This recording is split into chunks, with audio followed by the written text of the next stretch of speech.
Okay, there we go. That was connected to my Valve Index headset microphone. I don't know why that was the case. Anyway, hey guys, welcome back to Fruits of the Literature Club. Last time we left off, Yuri and MC were sent to the hospital after an attack of some teens who decided to have their little fun game. And we left off right after where they were just woke up the next morning. We're starting fresh, I believe. So, load game. Right here is where we left off. Let me open one of my snacks, because I literally just got back from Brooklyn Pizza, and I got a few snacks on the drop by. That's why I was a little late on coming here. But I feel like I got here on time, so. How are you? Hey, Lapoyo and Jigsaw. How are you guys? Welcome to the stream. Just started, and we're gonna go through. When I come to, a weird tingly feeling covers my body. The painkillers must be constantly fed into me, and I'm not used to it. It's almost nauseating. I place both of my hands on the guardrails and help prop myself up. Julia isn't in the room, and I was hoping to see Yuri, but oh well. A pretty-looking nurse sits at a desk in the room and writes on a whiteboard behind it. I never noticed that desk before. I must have been out of it last night. Jesus. Oh, Diverse, you're awake!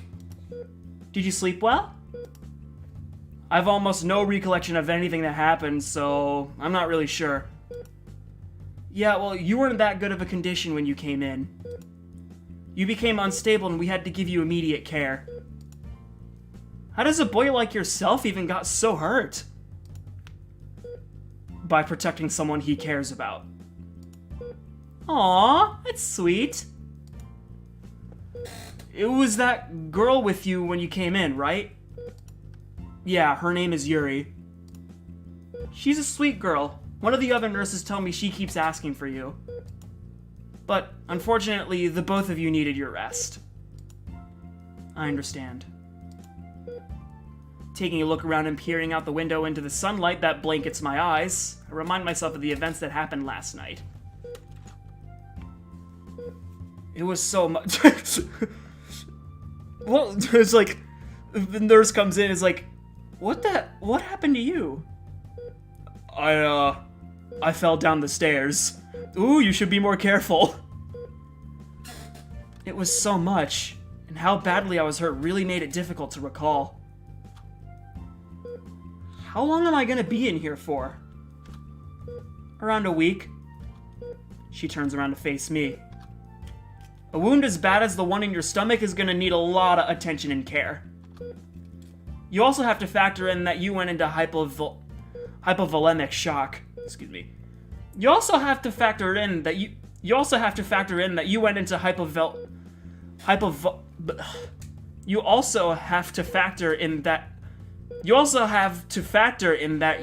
hypovolemic shock.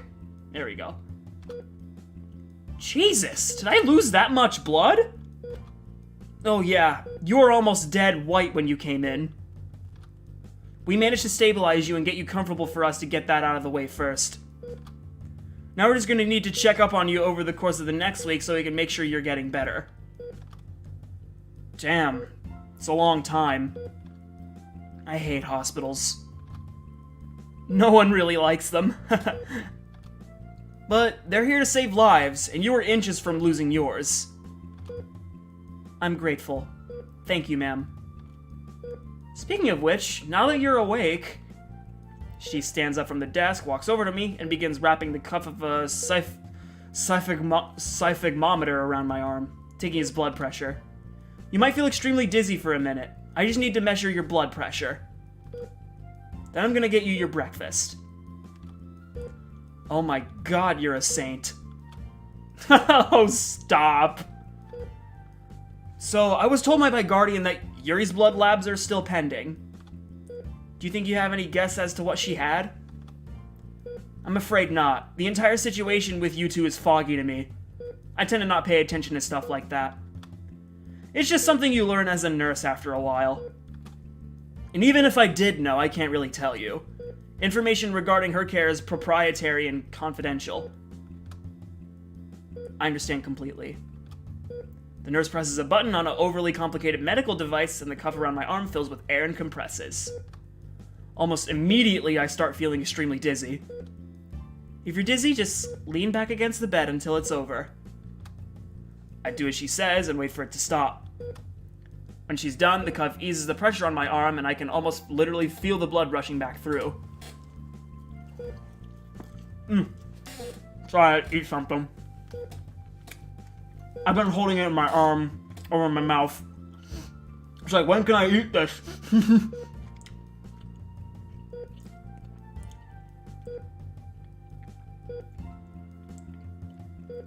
Okay, I'm good. Oh, that was a lot more unpleasant than I would have liked. Sorry about that. It's fine. Let me go get your breakfast now. Just the mere mention of food makes my stomach grumble violently. I assume that I can eat solids at all, right? Yeah, your stomach wasn't pierced, thank God. You would not have survived if it was. The gastric juices in hydrochloric acid would have leaked over your organs, and I don't think I would need to finish the rest of that description. Spare me. I don't think my stomach is strong enough to handle that. We both chuckle. I'll be right back. She promptly leaves the room. As she exits, Julia enters. Flirting with the medical staff, I see. Hey, you know you must get information. Sure. She walks over to me, arms crossed and wearing a smug face, and sits down. What's with the face? Guess what I got? A new brand of perfume you plan to asphyxiate me with? What? No! What lies? You have no better opportunity to take me out than now, woman. How can I believe you won't? Ugh! She grunts, and that smug smile turns to a stern scowl. For real, though. Shut up! You play around at, like, the worst times. She rubs her forehead. Give me a break. I'm like a quarter dead. I'll give you a break when you decide to give me one. Julia, you'd never break me. Maybe if you were young. Oh my God! No! Julia's face flushes red and she looks away. I have your girlfriend's blood lab results. Julia makes close with her fingers. Anything interesting? Actually, yes. Julia pulls a small envelope out of a shirt pocket in her suit and places it on the bed. I promptly grab it and open it. What she tested positive for seems to be an altered form of ketamine. Ketamine? Is that meant to be an anesthetic? Traditionally, it's administered as one, but the traces the blood lab found didn't match the common variants of ketamine. Gotta eat something again.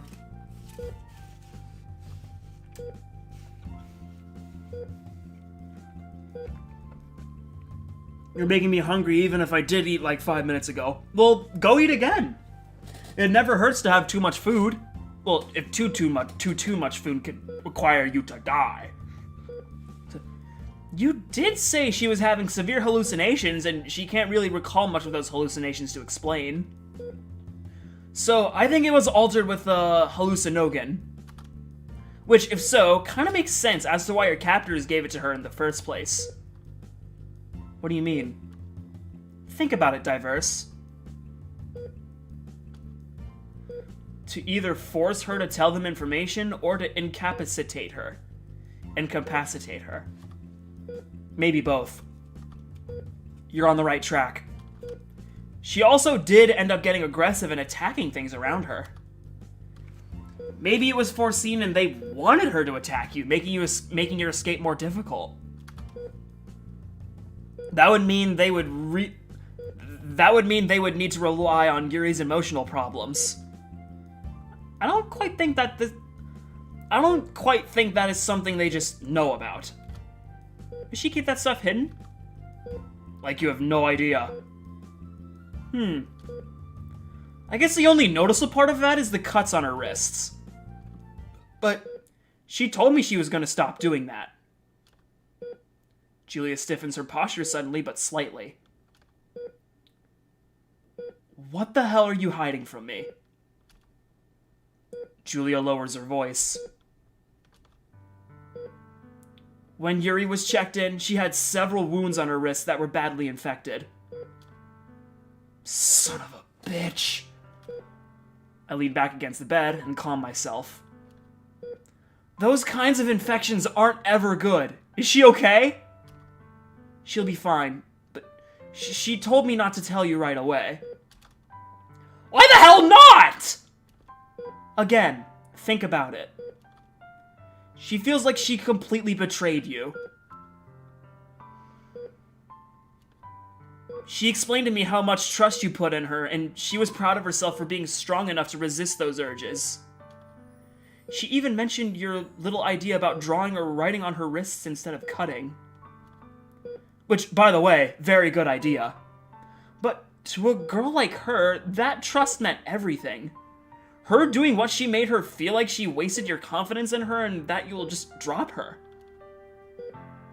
I see.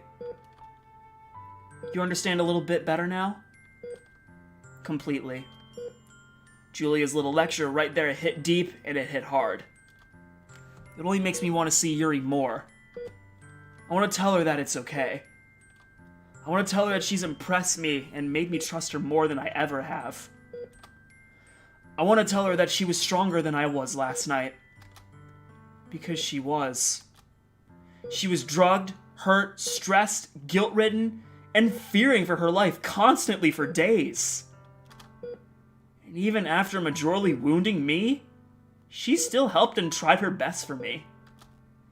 She held up through everything, and I didn't. I'll be damned if she thinks she betrayed me.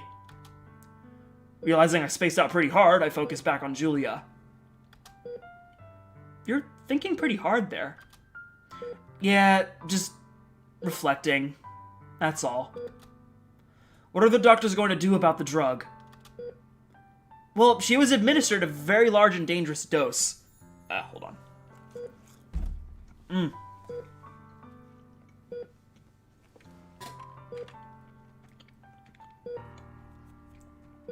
Oh, good. Good, more food. Well, she was administered a very large and dangerous dose. She reacted pretty badly to it as well. But the staff has made her comfortable and they've already given her countermeasures for it. She's gonna be okay. Good. I lean back onto the bed again and heave a sigh. Good. You certainly do care a lot for her, don't you? Yeah, more than I expected I would. That's sweet. Don't overanalyze. We're not dating or anything. Your tone of voice doesn't agree. We're not dating, Julia. Do you want to? I stay silent for a solid 10 seconds before responding. Mind your own damn business. That's so cute. Yeah, have your laugh. I can't help it. When can I see her? I'm not actually sure. Why don't you flirt with the nurse a bit more to schmooze it out of her? Dear God, your word choice could have been a lot better. Also, you know damn well you'll get jealous when I do and get all pouty. Exactly. I hate you. Don't hate me for knowing you like a book. Keep your pages hidden, miss. Oh, I taught you well. Very. After a few more minutes of my self-reflection, the nurse walks in holding a plastic tray. Sorry to keep you waiting, but I got your food fresh. Thank you. When can I see Yuri? In just a little bit. She's being discharged right now. Hearing those words lift my spirit up a little, so I silently eat my breakfast and wait. What's it of? Oh, damn. We don't get tickets? It was probably, like, some eggs, bacon, scrambled eggs. That stuff's really good. I don't know if any of you guys have ever heard of, like, eggs stuffed with bacon? Like, little bacon strips? I think that's like some sort of omelet that I tried one time. I thought it was really good. Speaking of food... Oh. Gotta eat more of my snacks.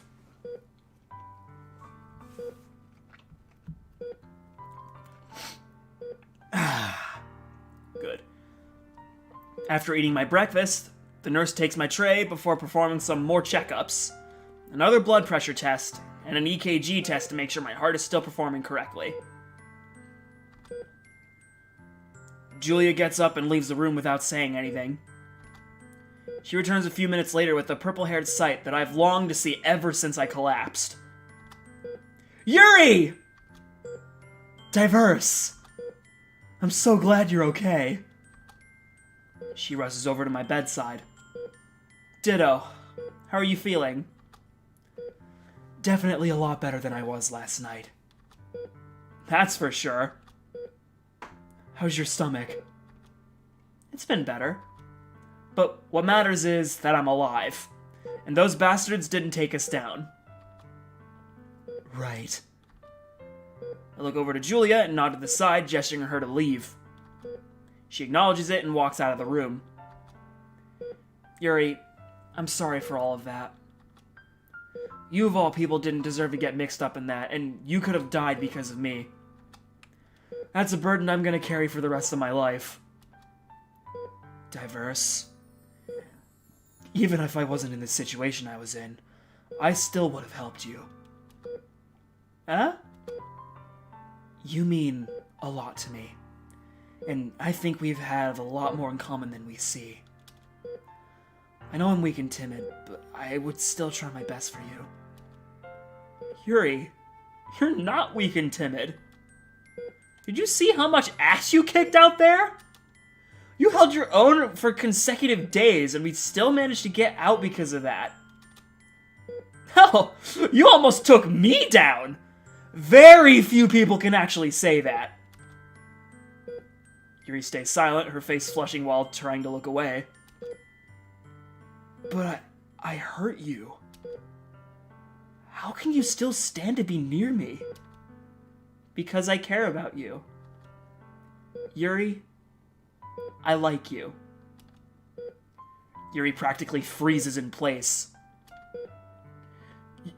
You shouldn't... And why do you say that? Because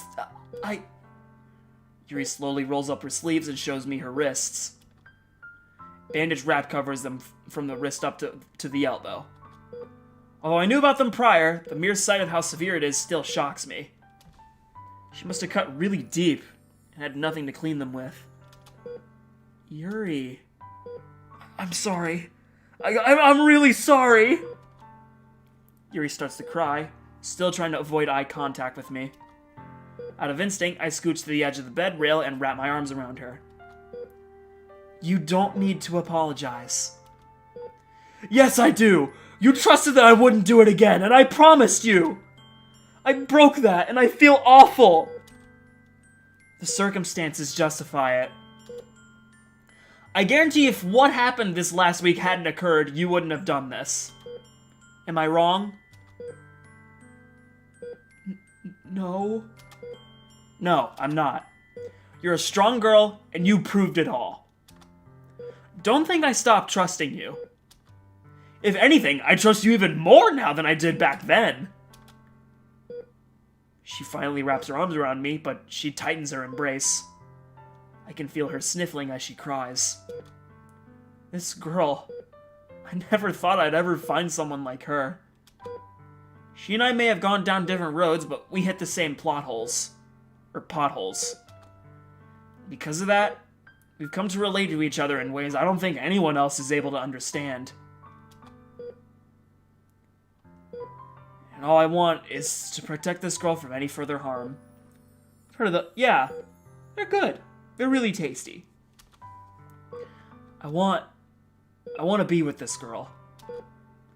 We both release each other and I look up into her eyes. Yuri, I will protect you. I'll do whatever it takes to help you through your obstacles. Why would you do something like that? For someone like me? Because... Thank God Julia isn't in here to see and hear this. Because I want to be by your side through all of it. I have feelings for you, Yuri. Yuri wipes away her tears and looks at me nervously. Huh? You don't really mean that.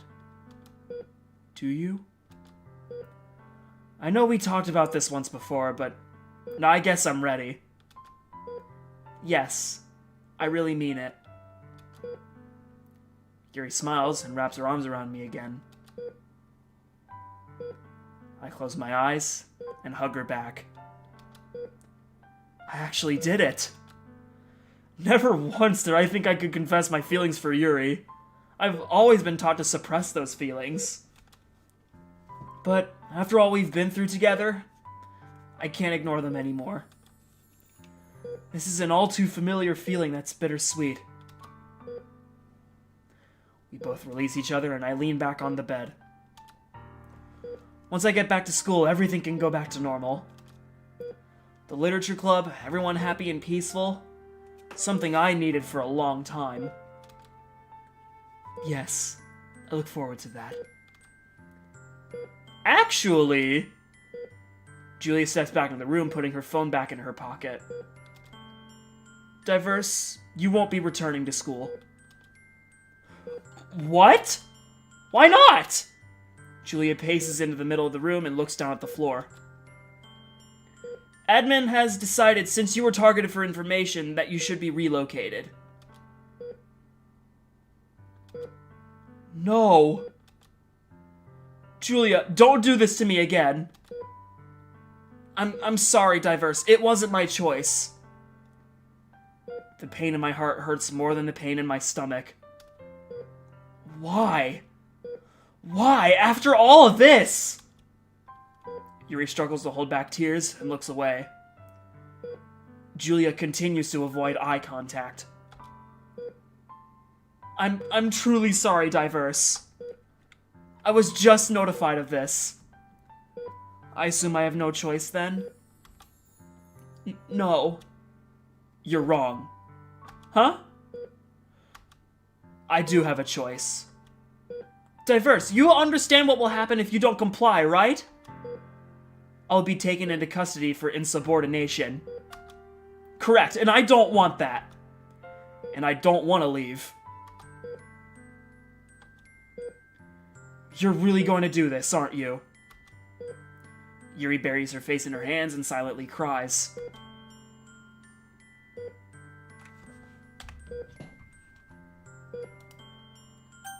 I'm gonna save it here, because now we have reached the end of the route. I don't want any spoilers.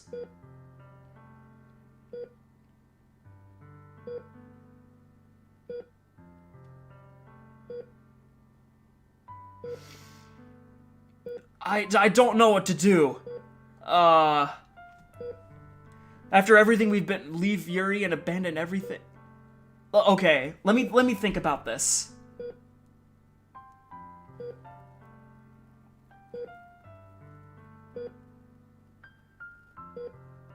If I disobey orders and stay with Yuri and come back to the club, everybody's gonna be in danger. If this is what we really think is happening here. So leave Yuri, abandon everything. I may still be we could still probably stay in touch with each other.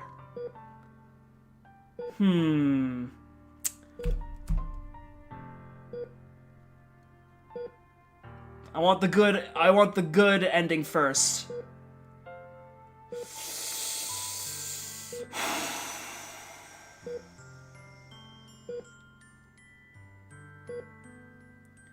This is a hard choice.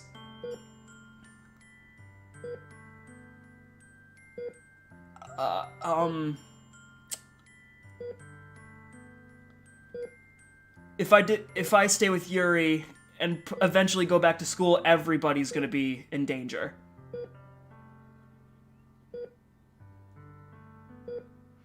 Oh God. Oh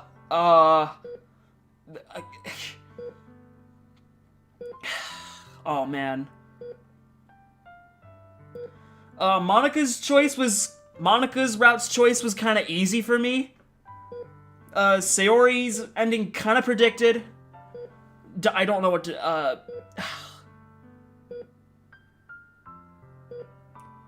I'm gonna go with the second choice.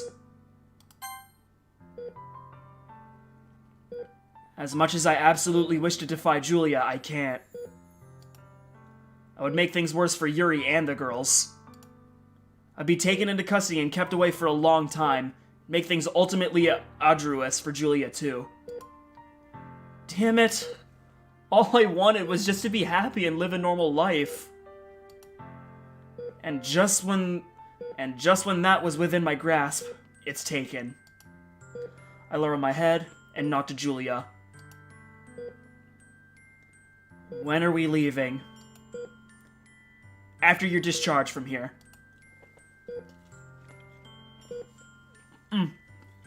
I eat something.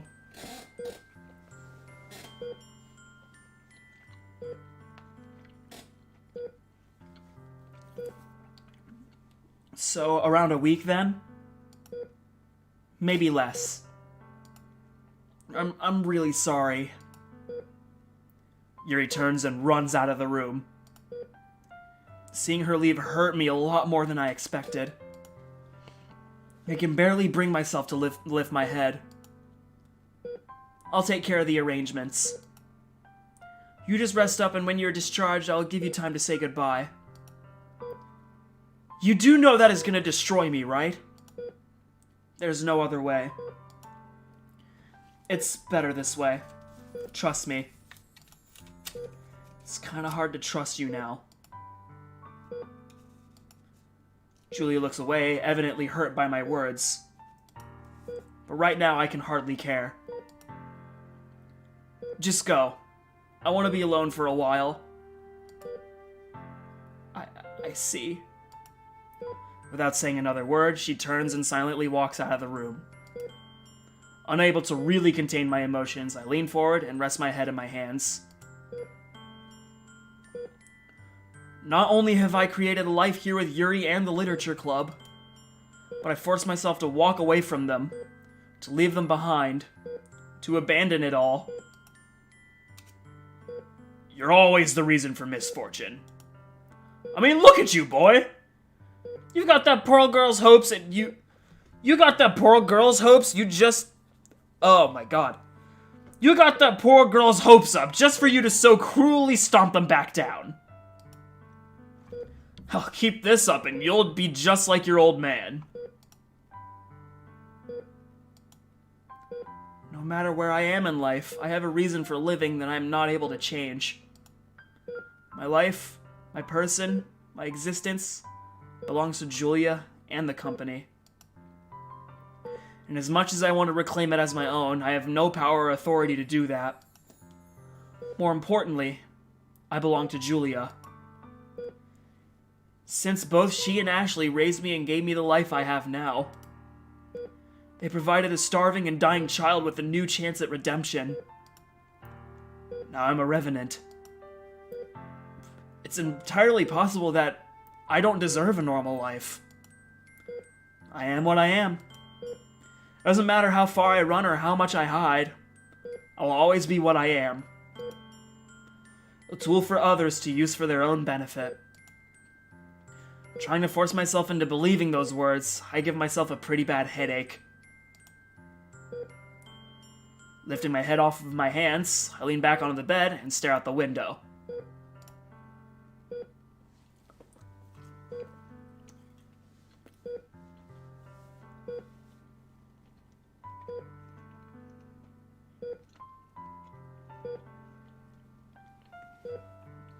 My shoulder being shaken for the 9th time tonight finally irritates me enough to respond. What do you want? Jesus, you've been unresponsive all day. Just staring out that window. I wanted to check up on you. Julia was right in that I was staring out into nothing all day. I refused to acknowledge anyone else's presence and just spaced out all day staring at the window. For a brief moment there, when the sun was going down, I thought to myself that it looks nice. But just as quickly, sun fully set, and I was back to the husk that I presently am. Shock of everything makes it even harder to accept the feelings that I have, especially due to how close I was with Yuri. It feels so unreal. I want it all to be a horrible nightmare that I will wake up from, where I can go to school and attend the literature club with my friends again. But it's all very real. Julia snaps her fingers in front of my eyes and once again rips me out of my mind. I think maybe you need some actual sleep, or they need to lower the dosage of your painkillers. Julia, all I want is just to be left alone. I don't want to talk to you or anyone else. There's nothing to say.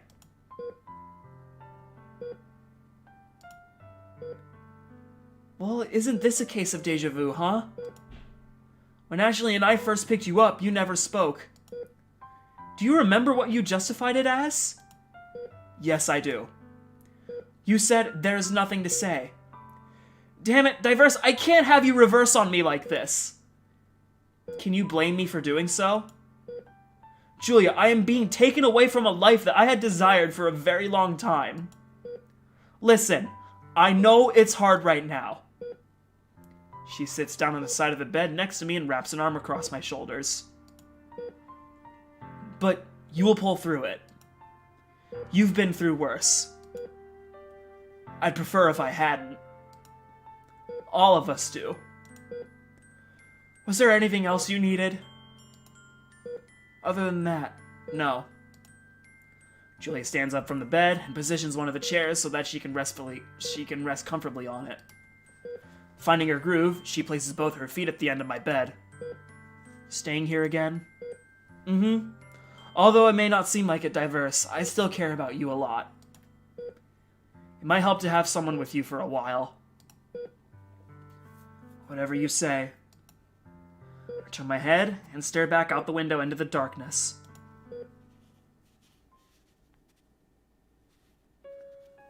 As the days pass me by, my thoughts are constantly returned to Literature Club and Yuri. From the moment I made my decision, the resentment I had for myself shot up. I knew from the very start that something like this would happen. So I almost refused to talk to anyone at the beginning. But I failed to follow my own advice, and look where it got me. I not only hurt myself, but the girls too. They don't deserve that. They're all amazing people, and I swore to them I would protect them at all costs. Nice one, Diverse. On the day of my discharge, I was picked up by Julia and taken home to change my clothes. She wanted me in formal wear since I was going to the field office in an official capacity. I reluctantly complied and got dressed. When I was ready and everything that was necessary to take was packed, Julia drove me to school. And the entire way there, my stomach continually dropped. The absolute fear I have inside is almost too much for me to handle. Saying goodbye is one of the hardest things you will ever have to do.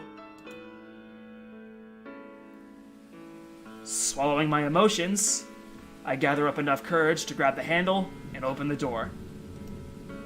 Stepping out to the wet concrete sidewalk that borders the school, Julia gets out after me. Do you need me to go in with you? No. I'll do this myself. Alright, I'll wait in the car. She reaches into the back seat and hands me an umbrella, which I refuse to take.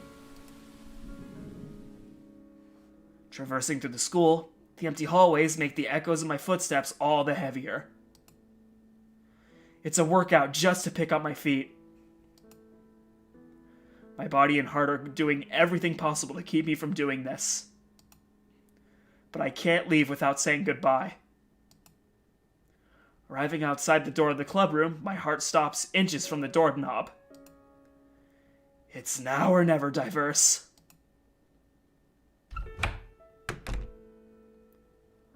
All 4 girls are sitting down at their group of desks in the center of the room.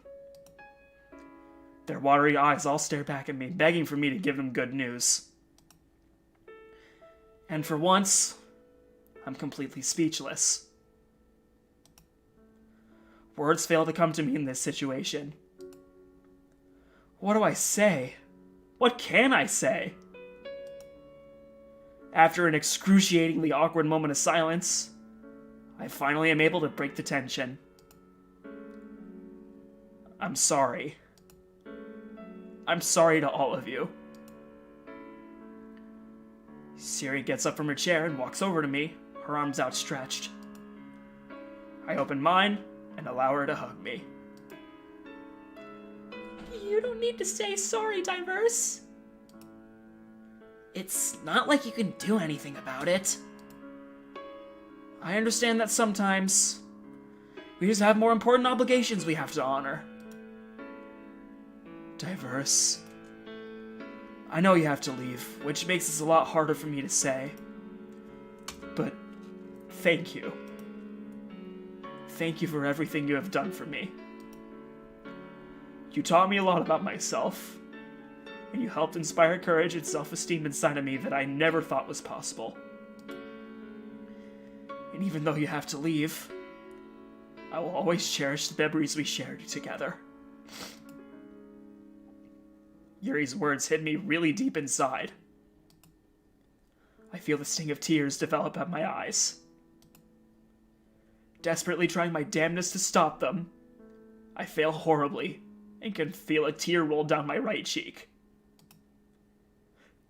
Yuri, no matter what happens to me, and no matter where I go in life from here, you will always be in my heart. You will always be a part of my life where I can say I actually had fun. You, Yuri, are someone that I love.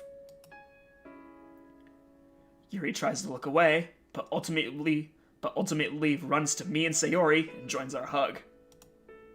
She sobs in my shoulder, causing Sayori to cry as well. Natsuki and Monika look at each other before joining our hug, tears filling their eyes as well. With all 4 girls in my grasp, I finally decide to allow myself to express emotion for one last time. Tears pour down my cheeks, and I almost drop to my knees.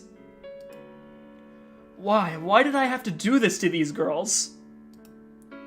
They don't deserve to have their hearts broken like this. Especially by someone as horrible as me. I know I only came here to say goodbye, but I can't bring myself to let go of them. If I could have just spent more time with these girls, if I could have prevented everything that happened, none of this would be happening. I wouldn't be a broken man, and they wouldn't be hurt. But I guess men like myself only exist to harm. So, I must go before it's too late for me to say goodbye. All of us release each other and wipe away our tears. Sayori goes back to her desk and puts her head down on it. Natsuki covers her face and walks quietly into the closet, where I can hear her sniffle loudly. Yuri keeps her hands placed on my chest and looks down at the floor. Monika just stands in front of me, unsure of what to do. Monika? Yeah? Thank you for welcoming me and letting me join your literature club. It's not my literature club, Diverse. It's our literature club. You will always have a place here with us, in our hearts. I reach over and wrap an arm around Monika and pull her close, and do the same with Yuri. I want you two to take care of yourselves and the others. Can you do that for me? Both of them nod sadly. I release them, and Yuri's go back to her desk, also placing her head on it. Goodbye, girls. Without saying another word, I turn around and depart. Walking toward the back car that Julia peers out from, I silently reflect on what I've just done. I'll never be able to forgive myself for this. Nor would I ever ask for forgiveness. As I reach for the car door handle, I hear someone calling out behind me. Diverse, wait! Turning around, I see Yuri run out from the school's front doors and into the rain toward me. Tears still covering her cheeks, her eyes red from crying. She reaches me, places her hands on my chest, and looks into my eyes. Without hesitation, I wrap both of my arms around her and hug her as tight as I can. I know I can't change things, but I just want you to know something. What is it? Yuri rolls up her sleeve on her school uniform, exposing her right forearm. A poem is inscribed in black ink across her wrist. The words are spaced so perfectly that they cover her scars. Before the rays starts to blur the ink, I gently run my fingers over each word as I read. I always wish the stars would shine as bright as day. Over the hopeful dreams of tomorrow through my scars of yesterday. The brightest one I followed with its light to guide my way. But just like all the others, it seems this one too will fade away. Looking back up into her teary eyes, I choke up a few tears myself. Diverse, I love you. I love you too, Yuri. I rest my forehead against hers and keep looking into her eyes.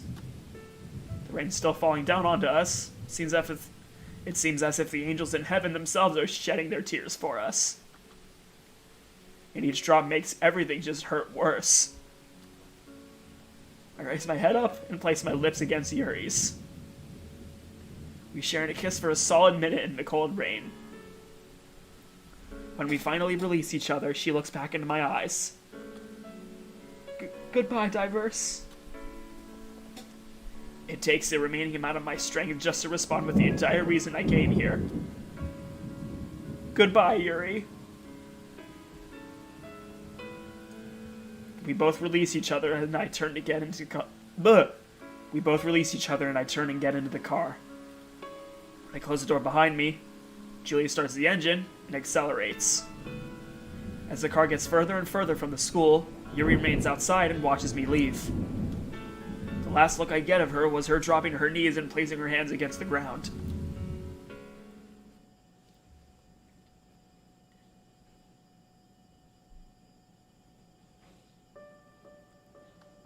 I got the bad ending first, but that didn't really seem like a bad ending to me. Nothing bad happened to them. Diverse still continued his job. Even though I did choke up a few times, they were honestly good tears of joy because even though they were like completely separating themselves, it was still a kind of a happy ending. It was nowhere near as sad as the other two. Nobody died. Diverse just moved on. They're going to continue the literature club just without Diverse. Nobody died. Nothing bad happened. To be honest, that was more of a neutrally bad ending. Even though that wasn't really super bad. Okay. Since oh my gosh, I would have been streaming until 7 o'clock today, but apparently, I don't know. Alright, well, let's go with the good ending. Disobey orders and stay with Yuri. Now, before I continue reading, let me eat the rest of my snacks.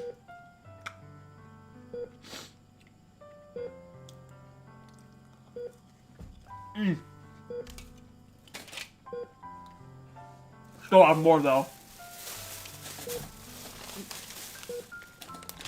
That's some good shit. Airheads Extremes.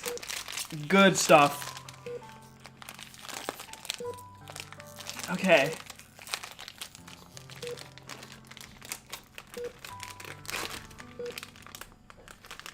Oh, these are the gummies. I forgot I have the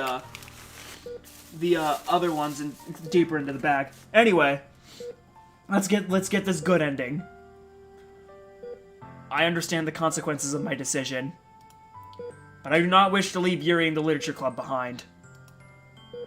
They mean too much for me to just abandon. Julia, I'm staying. God damn it, Diverse! You said you would help me with my desire to live a normal life. By doing this, you're taking that one chance I have away. It won't be your only chance. Bullshit. Stop feeding me lies like I'm a child. I'm not a child anymore, Julia. All I want is to stay here with Yuri and the Literature Club. I'm sorry, Diverse. Are you really? Because if you were, you'd be on the phone getting me out of this decision. I can't! Don't you understand that? Yuri walks over to a chair across the room and sits down. Don't do this to me. Then what do you expect me to do? Huh? Because what you're telling me is gonna force me to take you into custody. I can't do that to you, Diverse. Either get me out of this, or you might as well arrest me now.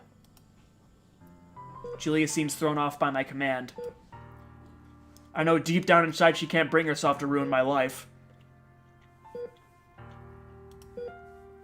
The life that she and Ashley made possible for me.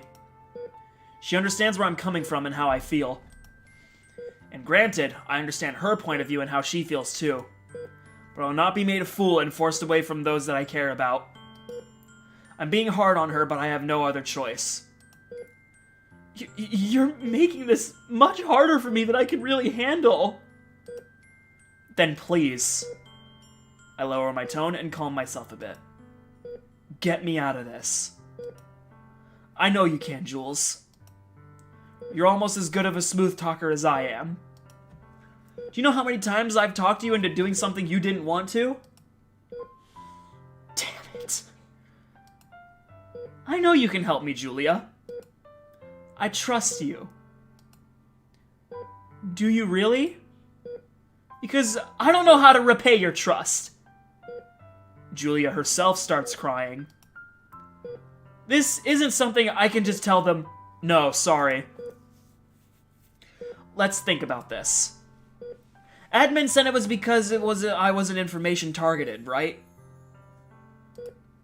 Correct, and that you're an asset too valuable to be corrupted. I'm not going to be corrupted. You know me very well, and I would never do that.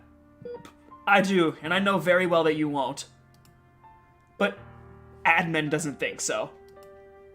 Then tell me it wasn't an attempt to extort information out of me. Tell them it was a personal attack on both Yuri and me.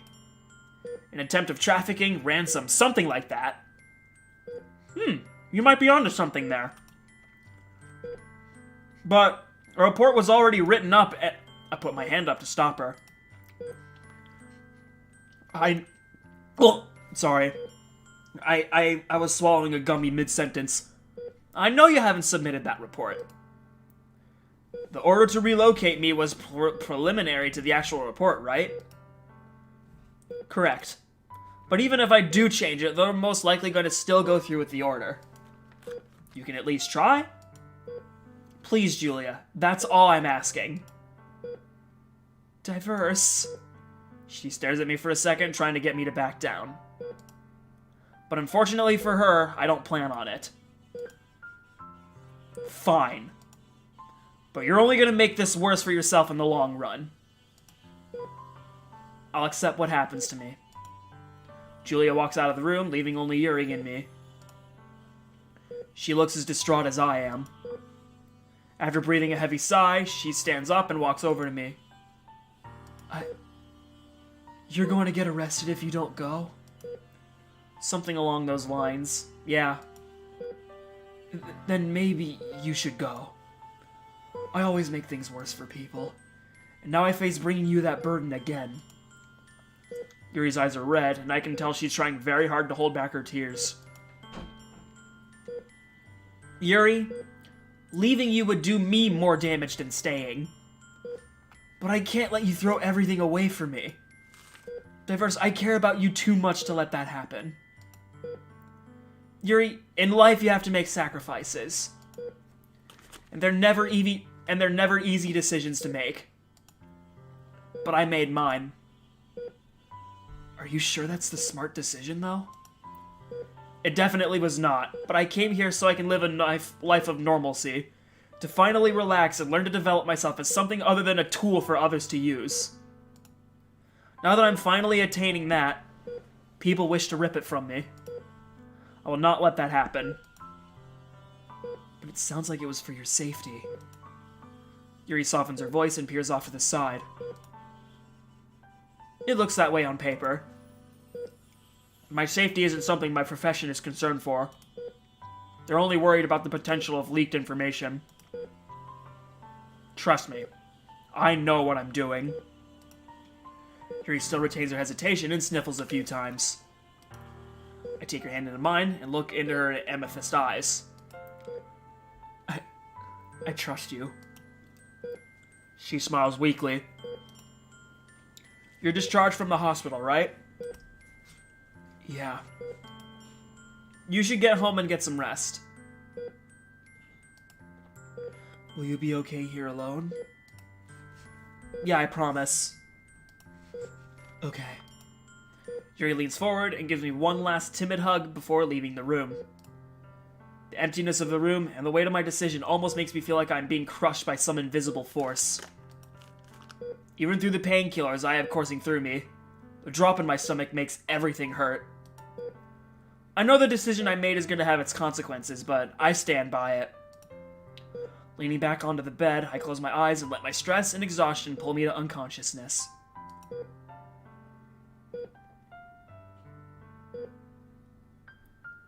I feel my shoulder being gently shaken. When I open my eyes, I see Julia standing over me. Jesus Christ, woman! Don't just stand over someone like that. You're gonna give him a heart attack. Sorry. She sits down on the chair next to me and rests her hands on her lap. What do you want? Are you absolutely sure you want to go through with this? My answer has not been changed. You're endangering your future and possibly hers by doing this. You're giving her hope that you can stay here and be with her. And if you're ripped away from her, you're just gonna put her through more distraught than she's feeling now. I know, girls, and I know this will hurt her more than it will hurt you. Are you here to take me into custody? No. I finished the report, but again, I'm not really sure it's gonna change anything. I appreciate you doing that, but I need you to have my back. And right now, I know you don't. How can you say something like that? Because I know you're hesitating quite a lot here. You have clearance for a lot of things and you have a lot of permissions. I do, but that doesn't mean I can just overturn direct orders from above.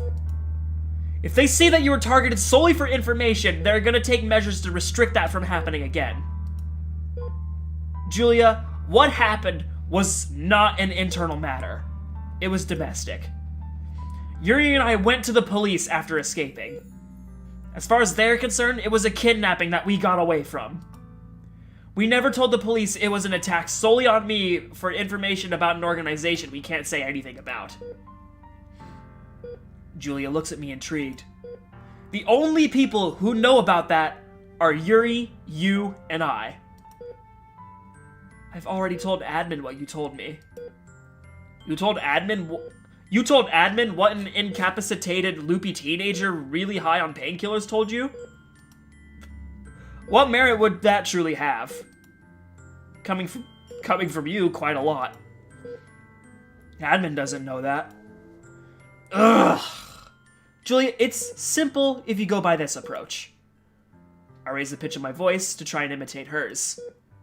After further review, it is deemed that 4219's initial statement cannot be admissible due to the state he was in, as well as the influence he was under by medical staff-administered narcotics. Reviewing the Domestic Police Department's report, I can conclude that this was a singular event with no possible chance of a trend. What about the individuals arrested by officers? I personally executed the man in charge. The rest, I assume, were only there on a payroll. The reason for capturing me probably wasn't their concern. Probably. Assume? I need more than guesses, Diverse. You remember what Ashley said? Huh? Instinct trumps intuition. I was there during all of this. I took down many of these bastards and I conversed with them as well. With the added threat of the police breathing down their necks, they aren't gonna do anything further. That makes sense, I guess.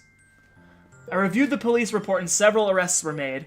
Yuri was able to explain where you guys were kept, as well as 911 calls from the people themselves calling for an ambulance. I don't know what you did, but it worked. As it always does. I work off of the training that you and Ashley gave to me.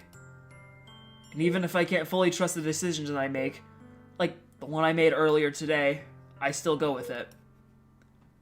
I look at her, and I reach out for her hand.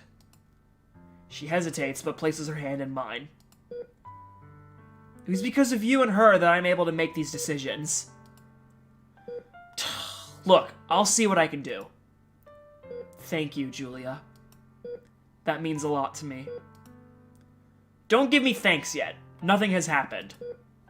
And don't get your hopes up. So, was the only reason you came here tonight to try and convince me to go? No, actually. Contrary to your belief, I'm still extremely worried about you and your injuries. I thought that maybe spending the nights here with you would help. So, you can stop me from running? No, I know you wouldn't run away. What's the matter? Do you have a problem with the pretty woman spending the night with you? You're not in bed with me, so that doesn't count. What makes you think that won't change? Fair point. It is you we're talking about. Hey, what does that mean? You know what I mean. I chuckle to myself. It does feel comforting being able to joke around with Julia. In fact, it was something I really needed after all this. I know that this is just as hard on her as it is on me. She isn't willingly asking me to leave this life that I found for myself. She's being forced to. After all, orders are orders. My thoughts are interrupted by Julia kicking her feet back up onto the bed. Excuse me? Do you mind? Yes, I do. I want to get comfortable too. I'm not sure how you expect to sit in that position all night. It's actually pretty nice. If you say so. After another 10 minutes or so, after another 10 or so minutes of back and forth banter, we both decide to go to sleep. I lie back on the bed and rest my eyes. She rests her head against the backrest. But after a considerably short amount of time, I can hear her breathing shift to calm and relaxed. I still envy those who can fall asleep very quickly. As I try to rest, only the image of Yuri and how sad she was earlier remains in my head.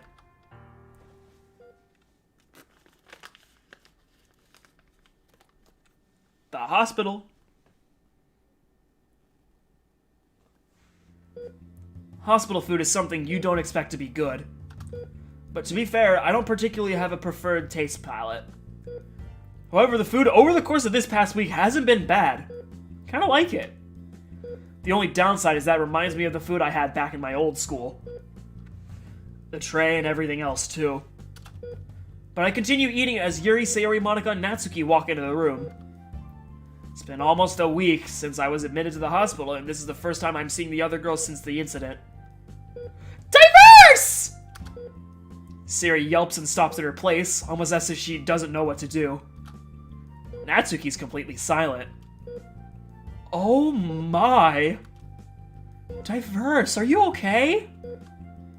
I feel fine. I certainly hope you have been resting. As much as I physically can. I'm really glad you're okay.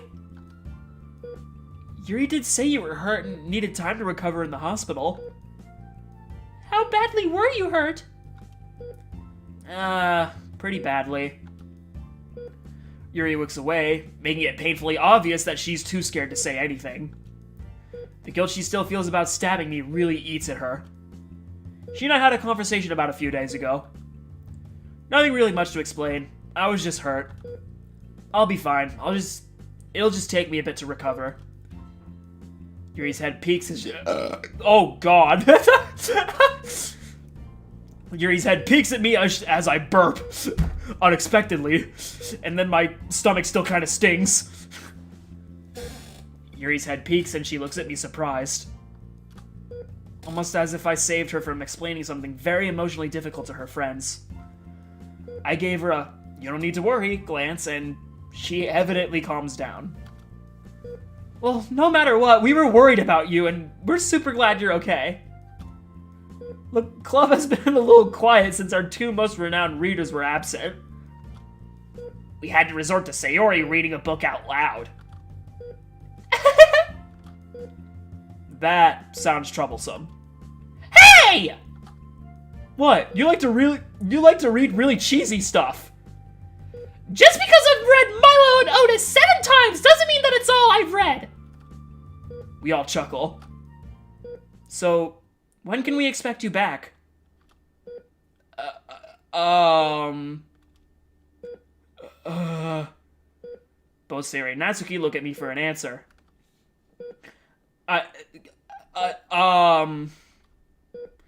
This is gonna be hard to explain. Monika's arms falls to her side as she nervously looks between me and Yuri. There's a chance I won't be coming back. Huh? Why not? What? I think we need a little more explanation on that. I lean forward and ponder how I can bring myself to tell these girls what might happen. All the girls stare back at me, their eyes begging for this to be some kind of joke. I'm sorry. You don't need to apologize. Makes a lot of sense. Monika acts as if she planned to say something else, but stops herself. Sayori doesn't look like she can bear to speak. Only tears form in her eyes. You have no choice? No. Natsuki, I can tell, is much better at hiding her feelings about this than the other girls. But I can still see in her eyes that she's completely crushed. As it stands right now, I'm waiting on Julia to talk to them. What is going to come out of it, I still don't know. What I told the girls was a slightly altered version of what Yuri overheard. I left out key terms and points that my job uses, but kept the overall point the same. The last thing I want is to expose them to something that will only make things harder for them. Sayori, not saying a single word, walks over to me and wraps her arms around me. Normally, I would chase her and pull her off of me and for not giving me a warning, but for obvious reasons I don't. Sayori buries her head on my shoulder, and I can feel her sniffle. I wrap my left arm around here. Yuri walks over and hugs me from the right. I follow up by wrapping my right arm around her. Natsuki and Monika look at each other before joining the hug. The hug from all 4 girls makes it extremely difficult to keep my composure. If what Julie said to me was true, that all the effort we're trying to put in to get me out of these orders won't work, then it's going to crush each of these girls. And they don't deserve that. Monika, I guess I was right when I said I can't promise I'll come back to the club. But you're a strong girl. I know you'll be able to watch over Yuri and the others when I'm gone. I kept those words in my mind as a way of calming myself down. I'm never really concerned or bothered by situations like this, but after everything that has happened, I'm attached to these girls. Never thought I'd say that. But all I can really do now is wait. After ending our hug, the girls pull out poems from their backpacks and we have a literature club meeting in the hospital room. They also explain that they wanted to come here directly after school so they could have the opportunity of reunifying the club. But I can't enjoy the time I spend with them as the lingering uneasiness constantly taints my experience. Eventually, we finish up our time with the literature club and the girls begin to leave hesitantly. Yuri stays behind and sits down next to me. She and I talk for a while and I continually try to reassure her that everything will be fine. But she isn't dumb. She sees right through my lies. Out of nowhere, however, Yuri says something that stops me in my tracks. You know, Diverse, the sacrifices you're making just to stay here with us, with me, I really just want to thank you for them. You've taught me a lot about myself, and you've helped me in more ways than I can imagine. I understand that there's a chance you could get in a lot of trouble for staying. I really appreciate it. If you ever do need to leave, she accentuates leave. I will be more than willing to follow. I see. You understand that if I go on the run, it could endanger you too, right? Yes. I've thought a lot the last week. Well, we'll see what happens. But if it comes down to it, I will not put you through unnecessary danger or stress. She doesn't respond. Julia walks into the room and looks me directly in my eyes. Yuri, can I speak to Diverse alone for a few minutes, please? Yeah, sure. Yuri looks at me hesitantly and walks out of the room, doing a triple take before even reaching the door. Alright, go ahead and just say it. Julia crosses her arms and looks off to the side. I can't discern if what she is intending me to tell me is good or not. So in response, I prepare myself mentally for the worst while hoping for the best. Alright. So, admin wants to speak to you directly. Wait, what? You heard me. Admin wants to speak to you directly about this. This time, it's truly out of my hands and is now in yours. I've done all I can. I appreciate Julia. When do we go? Tomorrow morning, immediately following your discharge. I'll pick you up and we'll go together. Understood, thank you. Don't mention it. You asked me to try my best, and I did. They were hesitant at first, but I happened to use some brownie points to score you a reconsideration interview. The way you word that almost makes it seem like I'm preemptively being punished. You aren't. If anything, you can trust me on that. Do you know what you're going to tell them? I pretty much have a general basis in mind. Good. I'm going to be heading out now. I'll see you tomorrow. Bye, Julia. She doesn't respond as she departs. Julia was oddly cold and professional there, which gives me a slight concern. I really hope she's okay. Granted, I've been putting her into a position that she isn't really used to, but I know she's capable of handling it. I'm not an easy agent to supervise, which is why she was even given her position in the first place. She's been through a lot, and I know for a fact she can handle anything I dish at her. While alone in the room, I quickly contemplate my approach at this for tomorrow. Yuri comes back in shortly after.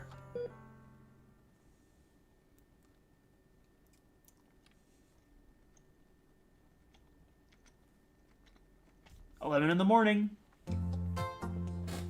The car accelerates down the road, roaring loudly as it gets ever so closer to our destination. I've been officially discharged from the hospital. However, I don't feel like it. Medically, I check out and I just need to rest for a while. Everything still stings, burns, and aches, especially my stomach. The wound wasn't severe enough to where medical staff needs to use staples, so they use stitches. They're still holding my stomach closed while it repairs itself. The sensation of my skin pulling against the stitches whenever my abdomen just slightly turns sends a chilling feeling through my body.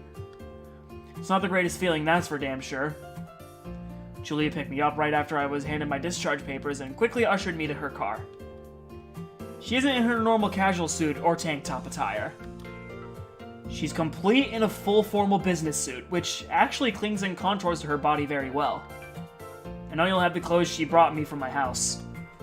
A white short sleeve shirt and black slacks.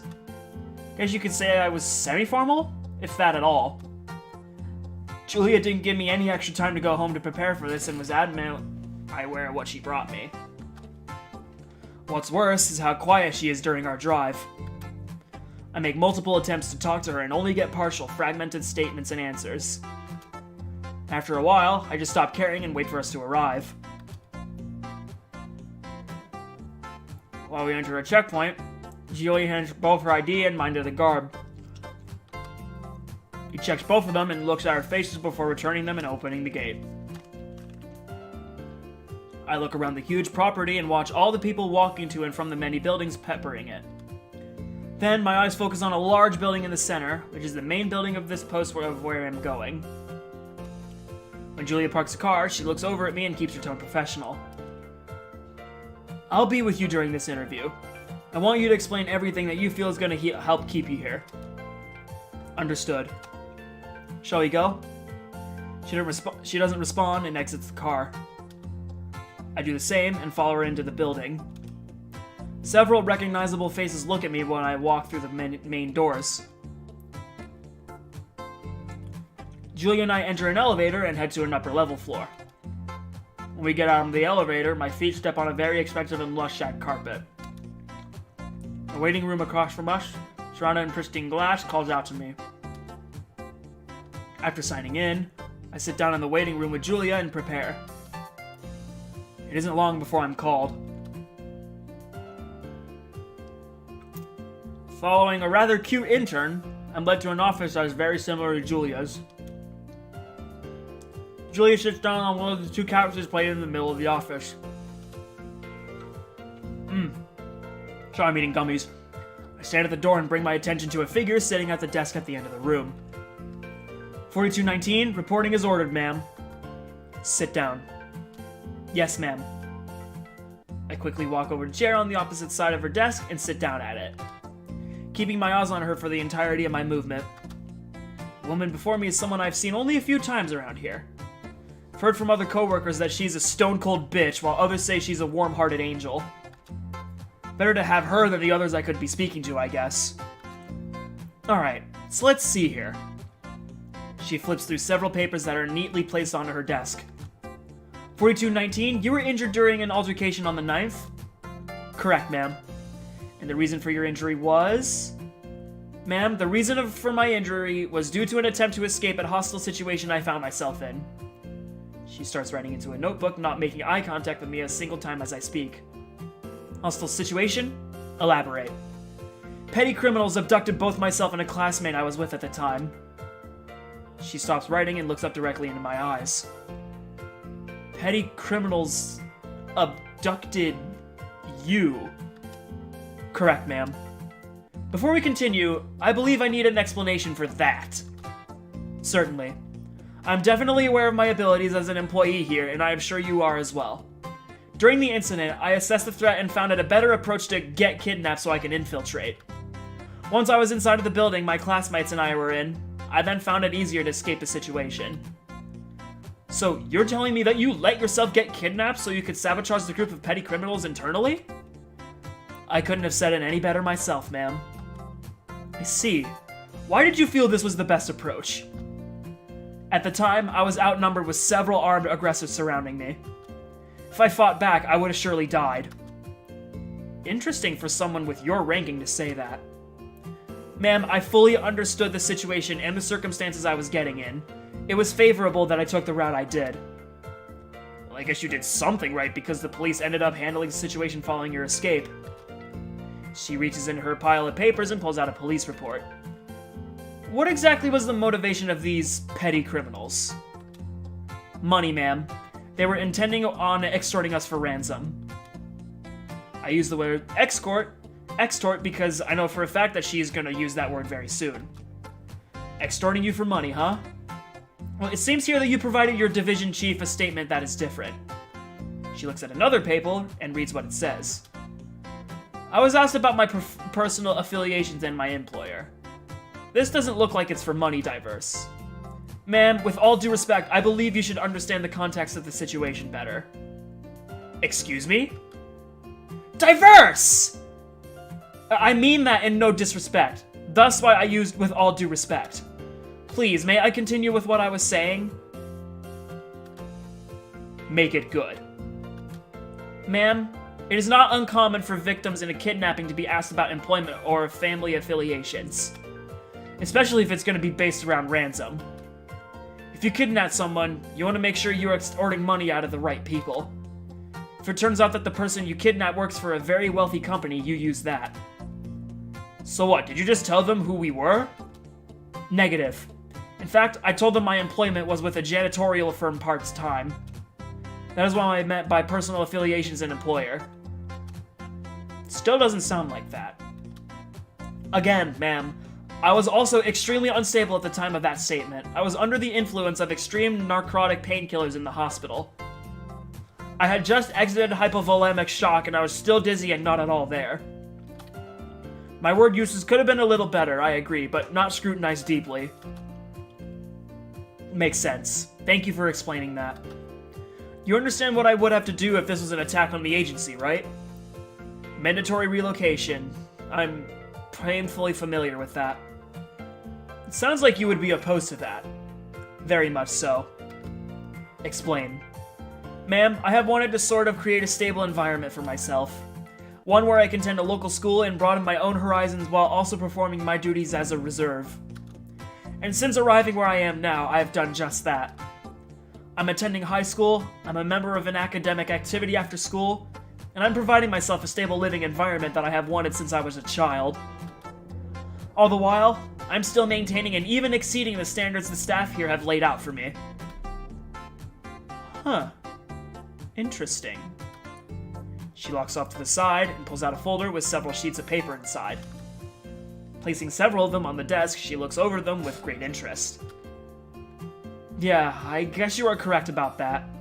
Your scores from the simulated training exercises and even from your quarterly reviews are still extremely high. Correct, ma'am. Now that I have a stable environment for myself, I believe it has given me a great benefit. I'm able to not only grow my education and dive into extracurricular activities and experience. I'm able to not only grow my education and dive into extracurricular activities and experience, I'm also training just as much as I did before. Interesting. What about your injuries? Are they going to be impacting you from training? Correct. That's a big disappointment. I stay silent and wait for her to continue writing in her notebook. Alright, thank you for this.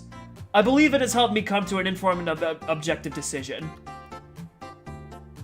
I hold my breath as she looks between both Julia and I. You're granted medical leave for 7 days.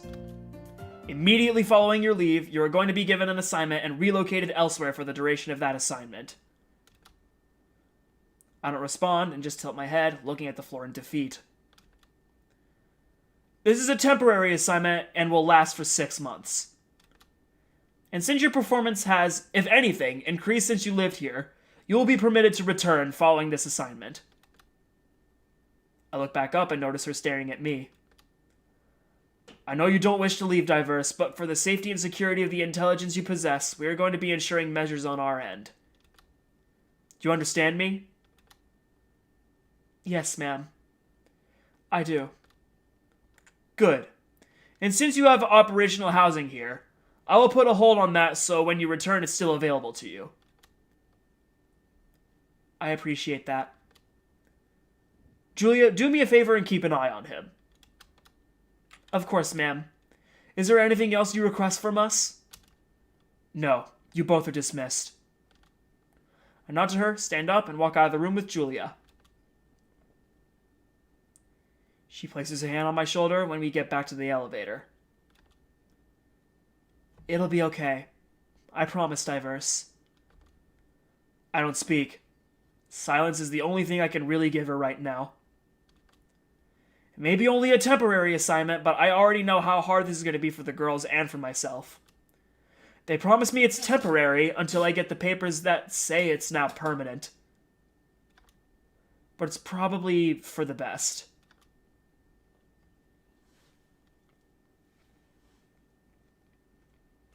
Seven days later,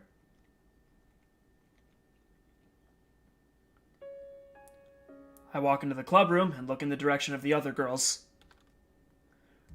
They are all sat around a small group of desks in the center of the room. Siri looks at me with heartbroken tears falling down her cheeks. Natsuki looks to the side, almost as if looking at me would break any resolve she has left. Monika smiles sadly when she sees me. Yuri lies her head down at her desk. Monika reaches over and taps her shoulder, pointing toward me. Yuri stands up and looks hesitantly at me. I don't offer any words to the girls. I can't really bring myself to either. Besides, what can I say in this situation? Sorry I'm leaving you guys so suddenly. Take care. Sorry, Yuri. I know you just started dating, but I gotta run. No matter what I say, nothing is gonna mend these girls' broken hearts. Especially Yuri's. The only real thing I can do is... I open my arms, and Yuri immediately runs into me and hugs me. Her arms wrap around my sides, and her face buries into my shoulder.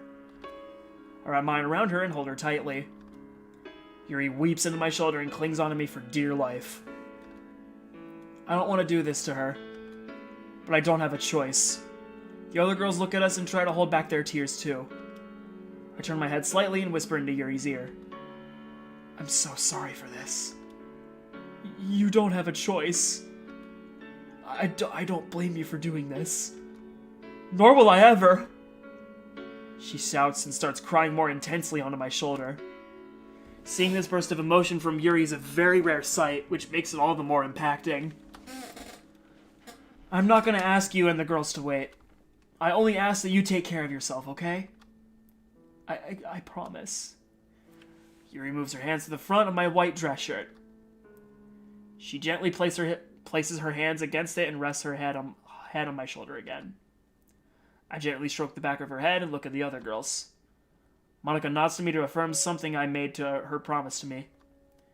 Monica and I discussed Yuri and her cutting and decided it was best that Monica and I discussed Yuri and her cutting and decided it was best that since I won't be around anymore, that she would help Yuri as much as she could.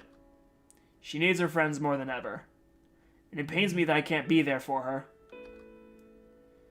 I caused all this, and now I have to walk away as it falls apart. I'm more pathetic than I ever thought I was. Maybe my old bastard of a father was right. Shake my head to break myself out of these thoughts and return my attention to the girls. Looking into each other's eyes, the urge to stay grows exponentially. I want more than anything to be able to stay here with the girls. But I would only make things worse if I stayed. And as much as it pains me to do this, I can't stay here with them forever. I have to be going now.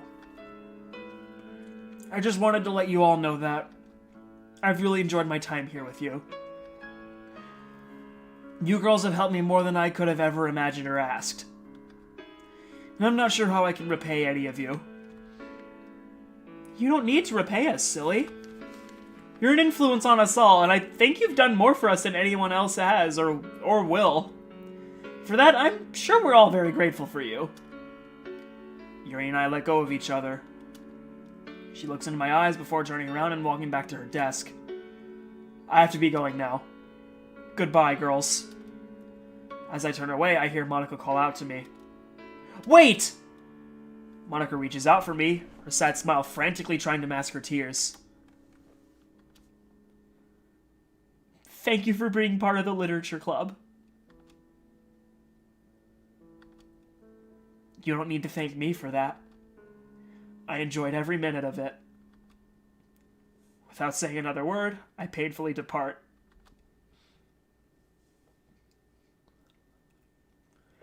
The unfortunate circumstances that led me here, I'll never forget them. More importantly, I'll never forget them. Ready to go? As ready as I can be. Julia stands next to a black SUV and a very pristine formal black suit. I, in turn, am wearing a formal white-collar dress shirt and black iron slacks. She opens the back passenger door and ushers me in. When inside, Julia sits next to me in the back and taps on the driver's shoulder, signaling him to start the car and leave. Afterward, she looks at me, aware of how emotionally torn I am inside, but still keeps her cheery tone audible. You doing alright? I'll be fine, Julia. I know you will. She pats my shoulder and starts to focus on her phone, while I take one last look at the school I've grown fond of and the people inside of it. And so I was on the flight out of the city. I tried to look past everything I was leaving behind. Whether or not I would return, it is a pipe dream that I don't really... blah, blah, blah. Whether or not I would return is a pipe dream that I don't really wish to hold on to. I will take on my next assignment with the image of Yuri in my head.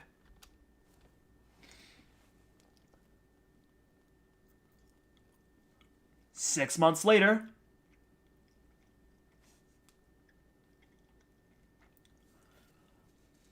Yuri and the other girls walk into the crowd of students that have gathered at the end of the year assembly. A ceremony that congratulates the students for completing a year of academics and excellence. The excitement in the air is ecstatic, and everyone is glad to have the stress and menial patterns of the school year over. Especially the literature club. After the unfortunate sudden departure of someone important to them, they've been continuing their activities as normal. The girls stop in the center of the large cloud, all of them happily talking under the summer sun. Yay! The year's done! You can say that again. God, what a year! We sure did learn a lot and experience a lot. We sure did learn a lot and experience a lot. It was fun. I agree, Monica. So, what sort of plans do you guys have for the summer? I'm gonna perfect my baking, duh. Ah, what am I saying? It's already perfect. I'm just gonna relax this summer. Maybe spend some time at the beach. I got a new collection of book series that I plan to finish. What about you, Sayori? I got a summer job at the animal shelter! Really? That actually sounds perfect for you. Yuri looks up over some students in the crowd toward a portable stage with several educators stand.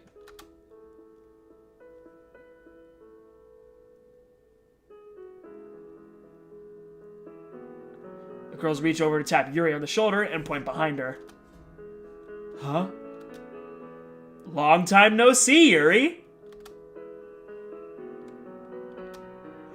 Diverse! Yuri jumps in surprised joy and runs to hug me.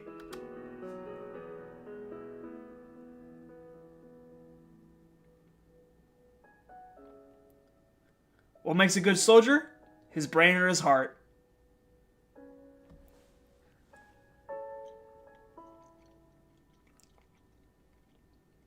American Eagle, just Monica, and Princess Natsuki.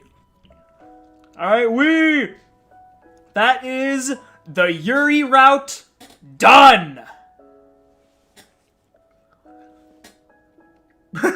I still love that thing, Inigo Montoya thing.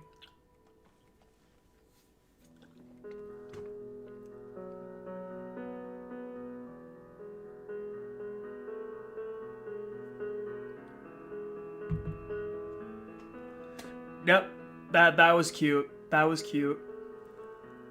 I guess I don't really Yuri that much. Yeah, and I guess I kind of screwed this one up. Yeah, this is sometimes what I mean in my mods when Yuri, she's quite possibly the hardest out of everybody to write in the things. But yeah, that was cute. That was really cute. Yes, the bittersweet endings. Phew, now I can finally sleep peacefully. Alright. You can sleep. Thank you! Runner-up mod of the year, 2018, blah, blah, blah, blah, blah, blah, blah. Yeah! You deserve it, American Eagle! Holy shit, man. Inspired by the amazing visual novel, The Fruit of Grisaya by Frontwing. Thank you for playing, all of us from the Fruits team. Appreciate all the love and support you've given us. I had 3 writers for this. Alright, before I leave to the bathroom and start bashing my head into my skull, realizing that I have to do Natsuki's route next, I am not going to quite finish the stream quite just yet. We're still not at the 3 hour and 30 minute mark, even though I hardly doubt we ever will be there, because we finished Yuri's route at this rate, and yeah, I've got 2 mods that I want to play. Actually, wait.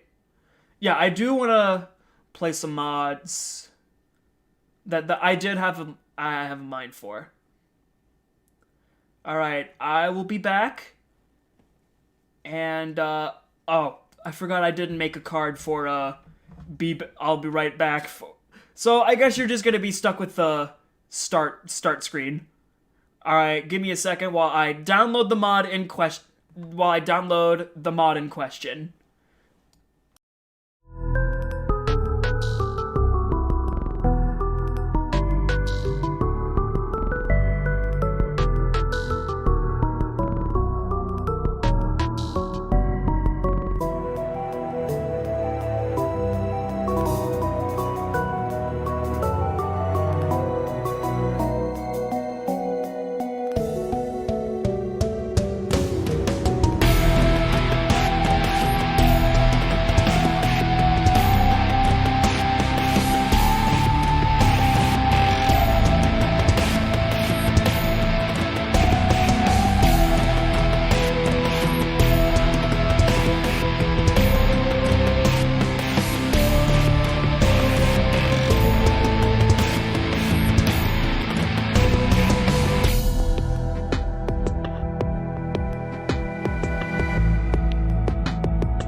Alright, guys. It has been set up, and now I'm ready for more. Are you gonna do Natsuki's route? Of course I'm gonna do Natsuki's route. I literally just finished the other 3. The next time I stream, I'm gonna do Natsuki's route. Because, yeah, she's the only one left. But, now, since we still haven't completed the stream yet,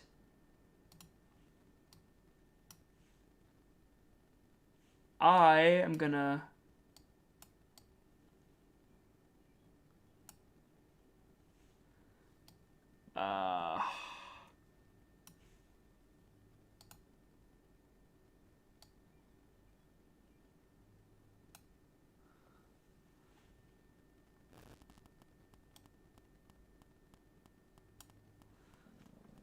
Okay, I think that's a good resolution that I can do this on. So the mod in question is this... Oh, what? Okay, there we go. Yep. This one is called What If. It is made by one of my favorite mod creators, various artists. And it's some of them that I actually take some good inspiration from. So, what if... By playing What If, you agree that you have completed Doki Doki Literature Club? Yep, of course.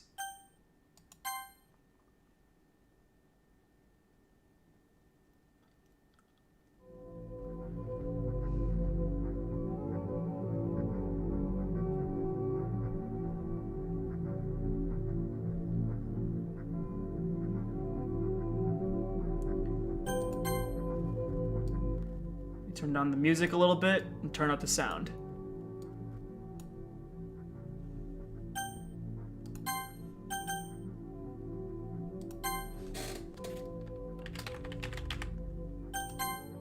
Yep, we're always gonna name ourselves Diverse.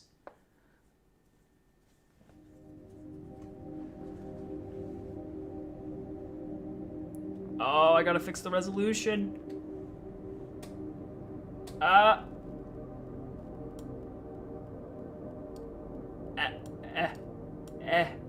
Okay, there. I think that's good. Remember these stories? Every story, every suffering, every happiness, every grief we had to go through.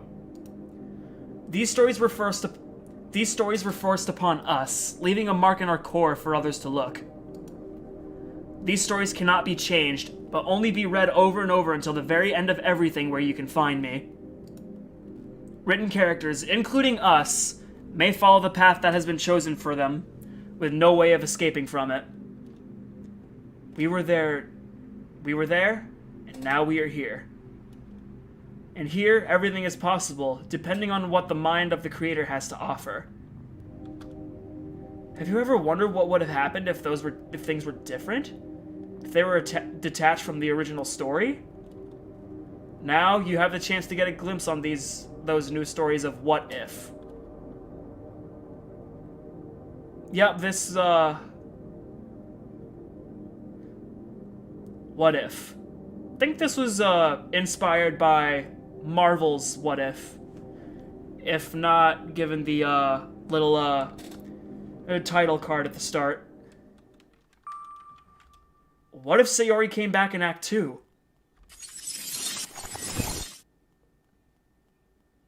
It's me! A typical way to school. And as I usually say, another day, another migraine. Seeing everyone in groups filled with the joy of being together give me the thoughts. Damn, I'm lonely. Should probably start being more interactive. Probably visit some clubs. Should I? I'd have to dedicate my time to that, though. But if it means spending time with people instead of being stuck home alone, then it's no loss. Once I get to school, I'm gonna decide. Once I get to school, I get to decide. Once I get to school, I'm gonna decide. I don't really know which clubs there are. Hours have passed, and I still haven't thought of anything. I've only been thinking of joining a club instead of choosing a club. Truthfully, the only one that interests me is the anime club. It's better than nothing. After all, everyone has to start somewhere, right? Once I'm in the hallways, I hear someone shouting my name. Diverse! I turn around and see a girl walking towards me. Is that Monica? Hey, Diverse! It's been a while, hasn't it? Sure has. How have you been? The usual, if you know what I mean. Yeah, I getcha. So, why'd you call me all of a sudden? Oh yeah! I want to ask you for a big ol' favor. Yeah? I've been developing my own club and I thought you might be interested. Oh? You've been making your own, huh? What's your club about? It's about literature. Literature? I know it may sound boring at first, but it's actually more interesting if you get into it. And I've been looking for members after all. That's why I came to you. So, Diverse, are you interested? Well, I mean, you coming up to me was pretty unexpected. But, sure, why not? I'll give it a shot.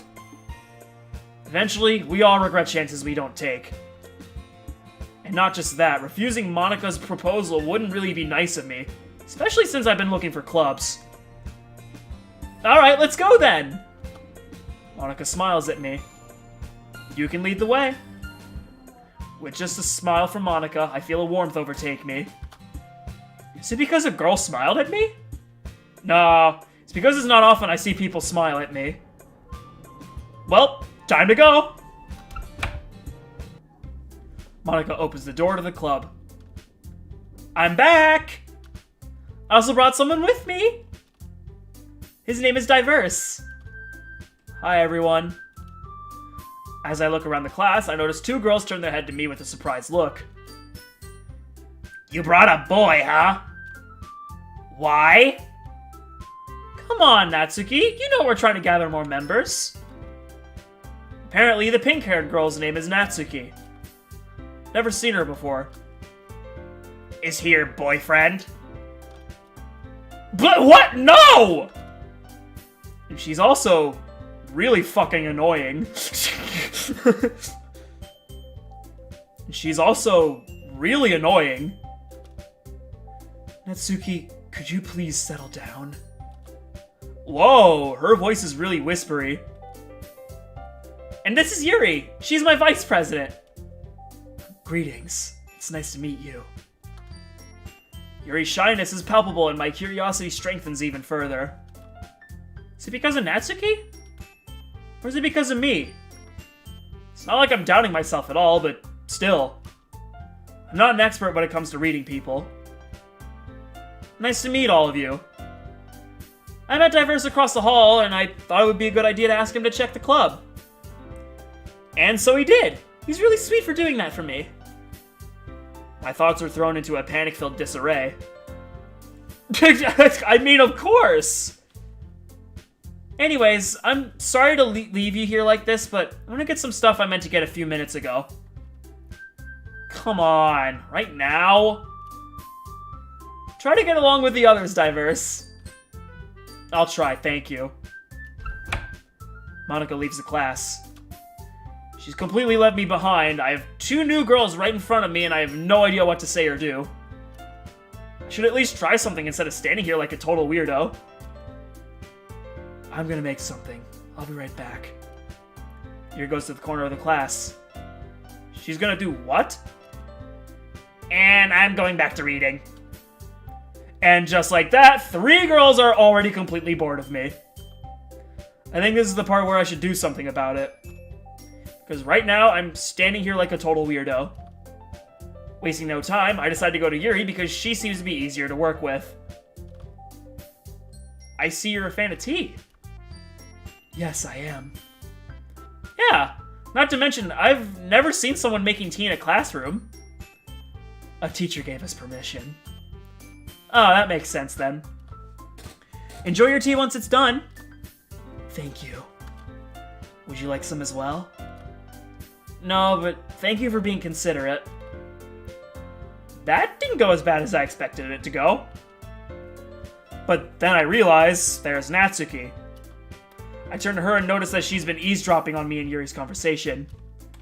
I don't want to make Natsuki feel left out, but also, I am kind of scared of what she might do. Suddenly the door bangs open. That kind of scared me a little bit. Suddenly the door bangs open.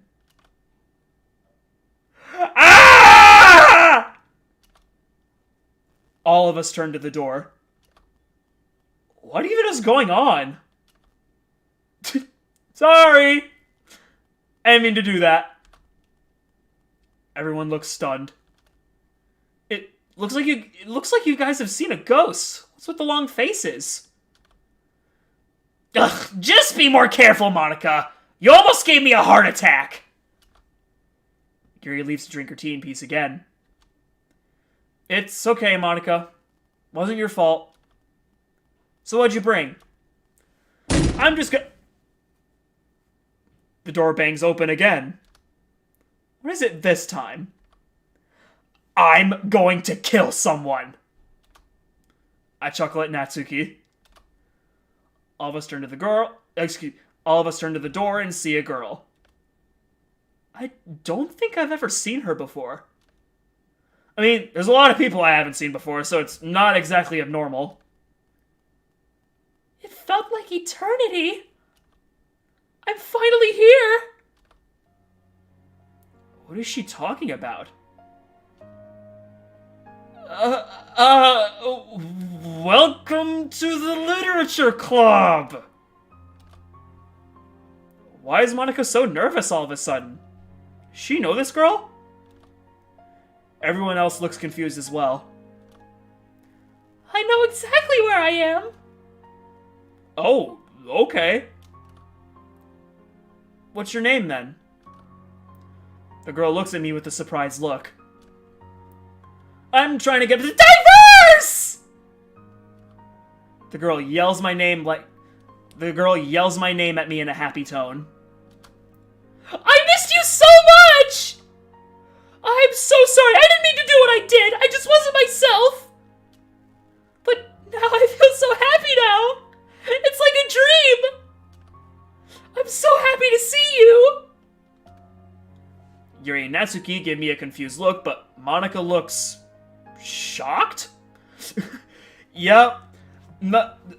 Yuri, Natsuki, and me are literally just, what's going on? Because at this point, the script has been fully reset into Act 2.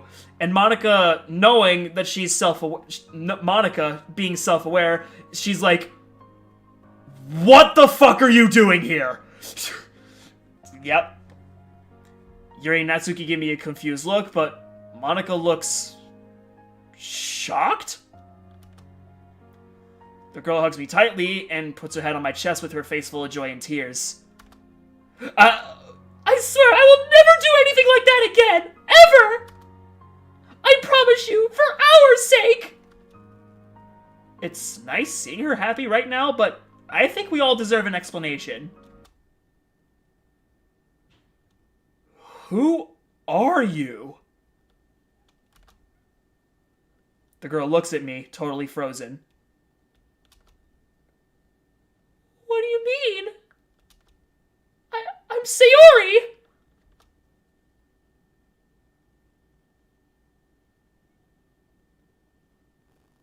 Sayori? That doesn't ring a bell. Is this some kind of prank? But considering the others' reactions, it seems they're just as confused as I am. Sayori, I don't know you. I hope that wasn't too harsh a thing to say, but I'm being completely honest. Come on, Diverse! Stop playing around! Sayori laughs nervously with tears flowing down her face. I'm really at a loss for words. I don't know how to explain this to her. I put my hand on her shoulder and look directly into her sparkling eyes. Sayori looks at me in disbelief. She tears up even more. Natsuki? Yuri? Monica? Sayori desperately looks at everyone one by one. Yuri, you remember me, right? She looks at her in discomfort. You have to remember me! Remember all that time we spent reading your books, drinking your awesome tea? I know you remember it! You must remember it because it happened right in this club! What are you talking about? I'm deeply sorry, Sayori, but I don't even know who you are. As much as I try to recall who she even is, something goes through my mind. How does Sayori know Yuri likes tea?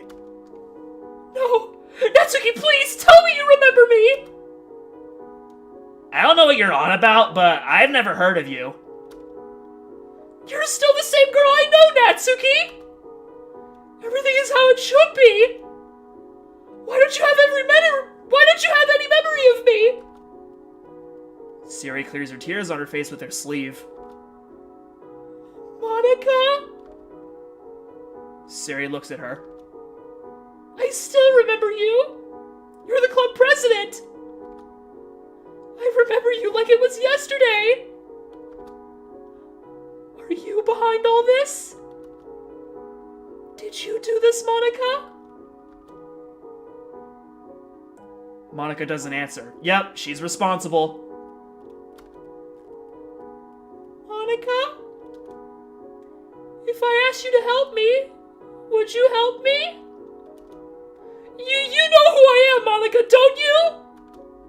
I'd forgive you, just tell me the truth! Shall I? If I simply pretend I don't know her, everybody would believe me. And that will be my move. Monica looks at Sayori with confidence.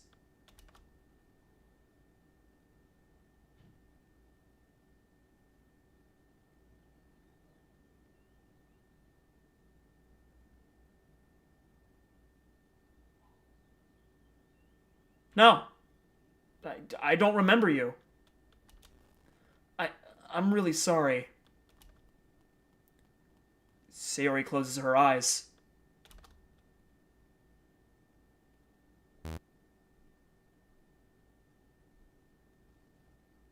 Monica? Thank you so much for the writing tip, Monica! Yuri? Of course I like your tea, Yuri! Natsuki? I'd like to read manga. Diverse? Thank you for being here with me. Everything feels different, yet everything feels like it's the same. You were my friends! My best friends! Suddenly it's like I never existed! There has to be something for you to remember me! I know it! You must know something about this, Monica! Or are you lying? Was it a dream or not? Was my Sayori? Sayori looks at all of us. So that's how it is, everyone? I'm your so-called childhood friend, right? Everyone's happy and cheery friend? The depressed girl that has to die! Right, Monica? Sayori, don't even bother using my name anymore, Diverse! Please, give me a chance to tell you something. Sayori gives me an uncaring look. At least she's listening. I know how bad it feels to feel like you don't exist, so it's the least I can do. I have no clue what you remember or what happened to you. I don't know if any of the things you've said really happened. But whatever you know that we don't, you'll always be Sayori, no matter what. And we can make a new beginning, only if you're up to that. Sayori's somber look is enough to almost drive me to tears.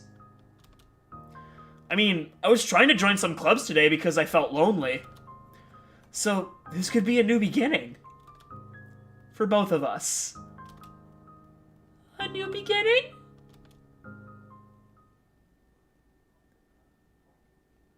Did it really have to be this way? Wait, is this it? Yeah. As much as I wanted to deny it, I came to a realization. We really can't change the inevitable, but we can learn from it. And most importantly, accept the way it is. We can always make a new beginning for ourselves. Depends on us when we'll start. I'll be counting on you. Your childhood friend. That was cute. What if Yuri liked manga? Yuri's point of view. I feel like I've done a lot of Yuri's point of view for the past few streams, but it'll be fine. I'm on my way to the club, wondering why this hallway is uncannily empty. It's really quiet out here. I like it. Knowing Natsuki, she's probably going to destroy this for me today. I enter the classroom and aim for the front tables. It looks like nobody's here. Now that's comfortable. I unpack my bag and look for the book I've been meaning to finish this month. But something grabs my attention. I notice a small book laying on the chair next to me. What's that?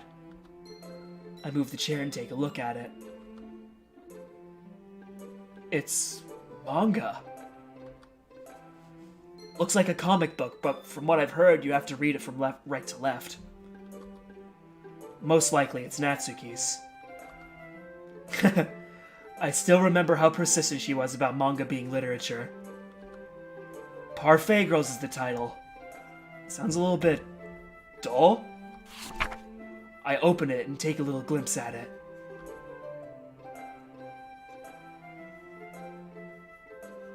Before I know it, 5 minutes have already passed and I realize something. I can't believe I'm actually reading this. Shouldn't I return this to Natsuki? I don't know if it's rude to read someone else's books. Now that I think about it, I think I promised Natsuki that I'll try manga one day. And I'm actually having fun? It's not entirely my cup of tea, but I can understand why Natsuki likes this a lot. I quickly hide the book behind my back once I notice Natsuki entering the class. Oh. Hey, Yuri. You're here early. Yeah. What happened? You look nervous. Oh, do I? Sorry if that's the case. I'm okay. That didn't sound convincing at all. Alright. She bought it? Also, have you seen anyone around? Me? No, not at all. You're doing it again, Yuri. Just tell me what's going on. Natsuki notices my hand behind my back. What are you holding behind your back? It seems there's no way of avoiding this situation. I take a deep breath and show her the book. I found your manga. What? I'm sorry. No! I was looking for it. I thought I lost it. Feeling relieved, I take another deep breath. Ah, that's good then. I found it lying on a chair and I piqued my curiosity, so I looked into it. Natsuki gets intrigued. And it wasn't as bad as I thought it was going to be. Really? What part did you read? Only a few pages. What'd you like about it? I've never seen Natsuki this active before. She really seems passionate about her manga. I liked how unusual this book is. The writing, the style, the silliness in it. It's something totally different compared to the books I'm reading. I guess you're right. Manga can be silly. Manga can be silly sometimes. The humor, the art itself, that's my favorite thing about manga. They also have an average length, about 200 pages per volume. I also like how small they are. Looks cool and funny. Natsuki laughs nervously as she realizes something. Are you okay, Natsuki? Yeah. Natsuki says that with uncertainty. You sure? It's just, I've never gotten a chance to share my passion with anyone. A lot of people make fun of me because of it. Natsuki. I'm sorry, it's just, I understand, Natsuki. Natsuki comes to me and wraps her arms around me. I know you don't like me much, but thank you. I needed this. I really needed to talk to someone. All this is really surprising to me. I've never seen her this vulnerable. But I guess that's expected when she's been drowning in her own head for so long. I hug Natsuki back and pat her head with my other hand. She's so small, it's hard to hug her properly. We won't judge you by the things you like. Natsuki nods. All this means a lot to me. You have no idea. That's what friends are for, to comfort you. I think of an idea that may light Natsuki's spirit. What if we read some manga together before the others arrive? Natsuki lets go of me. Would you really like to? Yeah, I'd love to. I pull out a chair for Natsuki to sit on. I thought I'd never say this, but I actually like manga.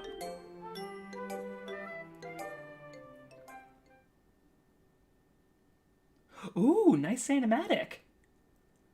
And thus we both shared our first moments in a silent class reading manga. We might never like something unless we try it.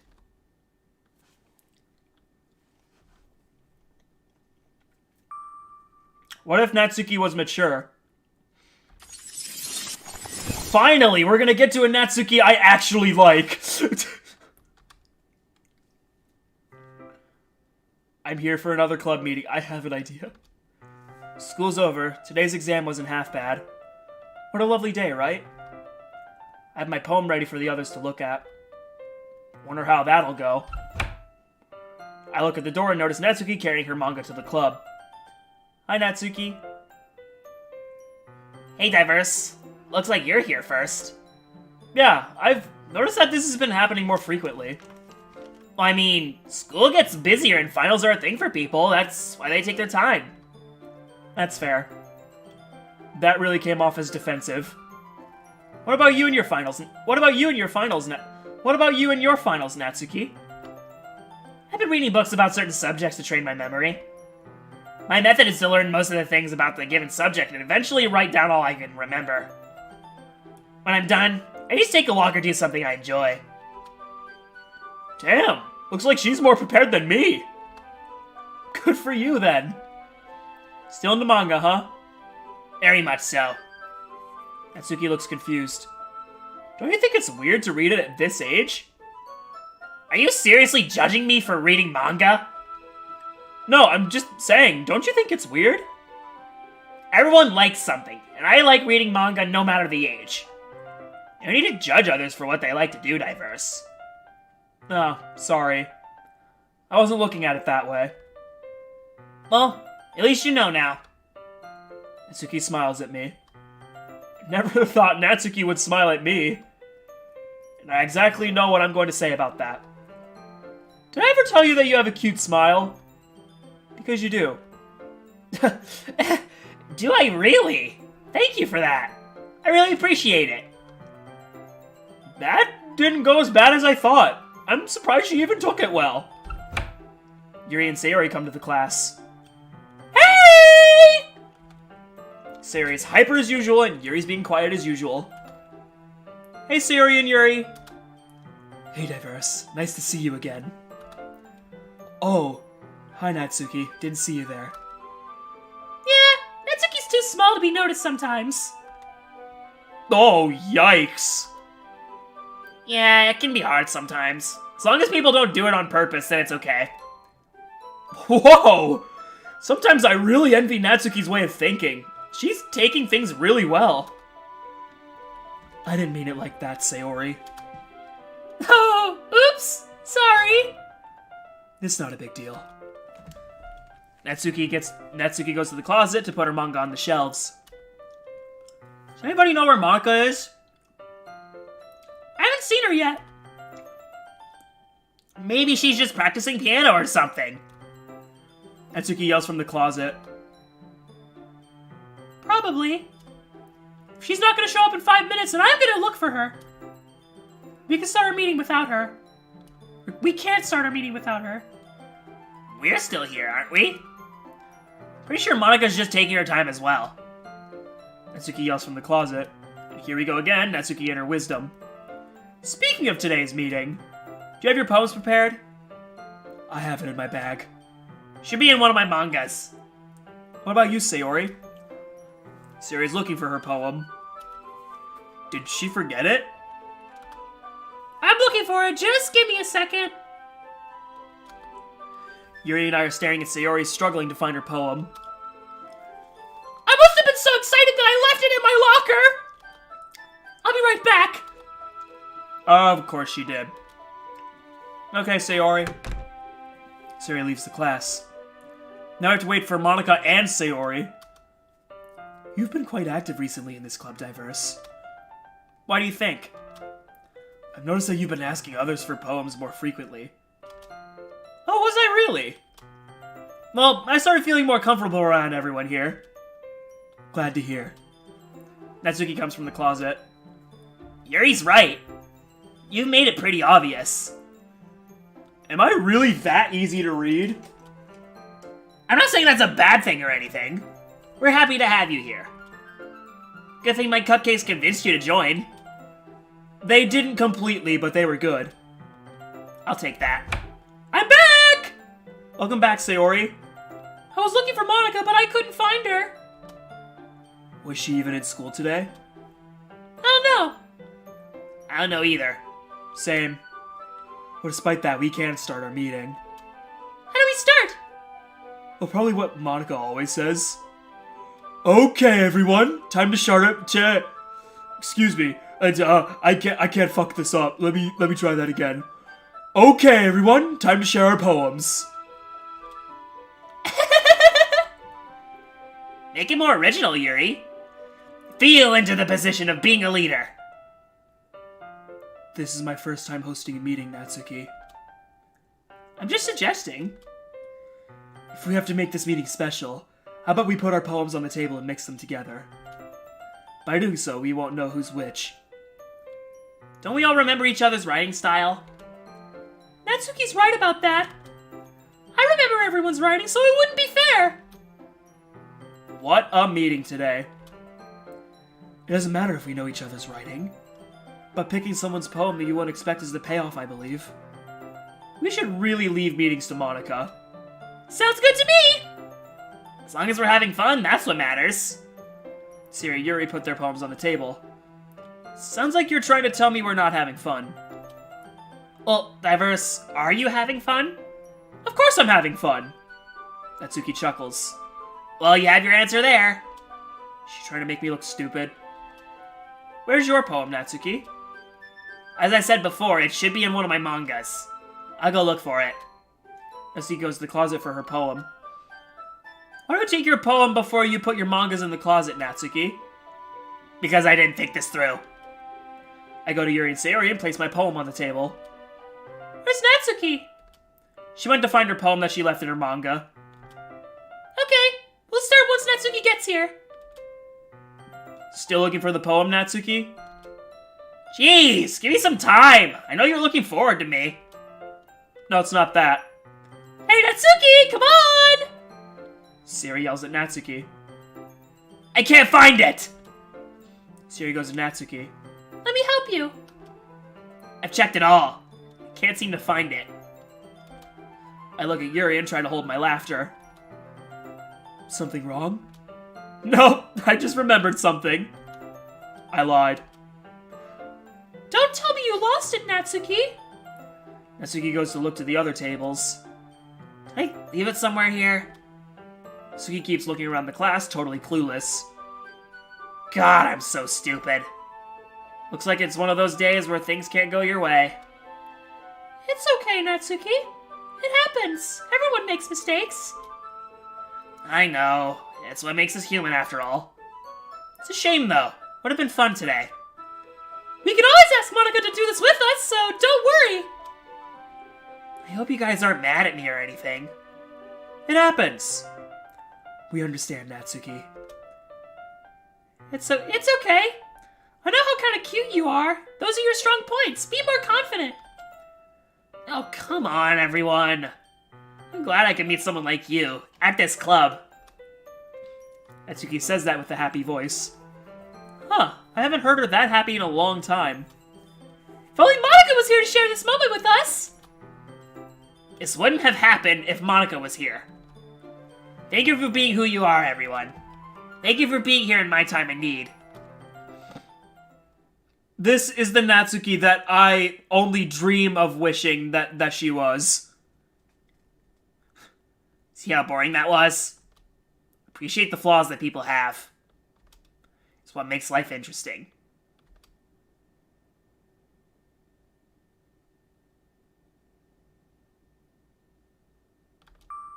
Oh, I was wondering what if everyone was self-aware and they hid it from Monica? Ooh. A drama one? Monica's point of view. Think this is a drama one. I don't know how to make the player notice there's something more to this. For them, I'm just a visual novel character. Yet, it feels like I'm something more to myself. Everyone wants to believe in that from time to time. But I'm stuck here forever. I might even forget about the player at the end of everything. I wonder, how would others react if they knew they were in a game? Go insane? Kill themselves? Accept it and live with it? Or try to change something about it? Everything feels so dull now. Damn it, I sound so desperate! If only the player would have noticed by now. Hi, Monica! If only I'd gotten rid of you from the very beginning. You made Diverse fall in love with you because of the stupid depression I caused. It was supposed to backfire, but it didn't. Hi, Sayori. Glad to see you here. What? Excuse me, what? Oh, crap. Hi, Sayori. Glad to see you here. Everything okay, Monica? You look helpless. I just realized something recently. It's been on my mind. It's nothing major. Even if I tried to explain it to her, she wouldn't understand. You want to talk about it? It's only me and you here. You wouldn't get it. If you say so, but whatever it is, I believe he can deal with it easily. I wonder how she would feel. She was told that everything around her wasn't real. Thank you, Sayori. Any special meeting plans today? Not really. We'll do the usual. The usual. As always. That's perfect. What about a little change then, Sayori? Don't you think it's been going for long enough? Don't you think this has been going for long enough? I've been thinking recently, too. Have you ever felt like you're trapped, Monica? Have you ever felt like you can change anything and nothing? Have you ever felt like you can't escape the things that are projected onto you? What's with these questions? Is she trying to tell me something? Recently, a lot, but it's nothing bothersome. I've been putting myself into poems more often. Did she catch something from my poems? Or she noticed something odd? Or is this about Diverse? Mental instability might have changed her a little bit. That's what poems are for! To share ideas, express emotions. I'm happy that I joined this club. The Literature Club. Anything you'd like to share, Sayori? Nothing really. Natsuki and Yuri enter the classroom. Okay, everyone, we've arrived. That's my line. The world's a small place, don't you think? Not as small as you, Natsuki! Hey! Natsuki and Sayori laugh together. Yuri doesn't even bother greeting anyone. Hi, guys. Hey, Monica. Hello, Monica. I'm sorry, I zoned out. It's okay, Yuri. Is it just me, or is everyone acting kind of weird today? Sayori doesn't even seem sad at all. Did I mess up this whole thing again? I should really get better at this. I can't panic like last time. Sayori and Natsuki keep nudging each other. Just what happened to them? You two seem chipper. Something you'd like to share? We're just excited to see each other.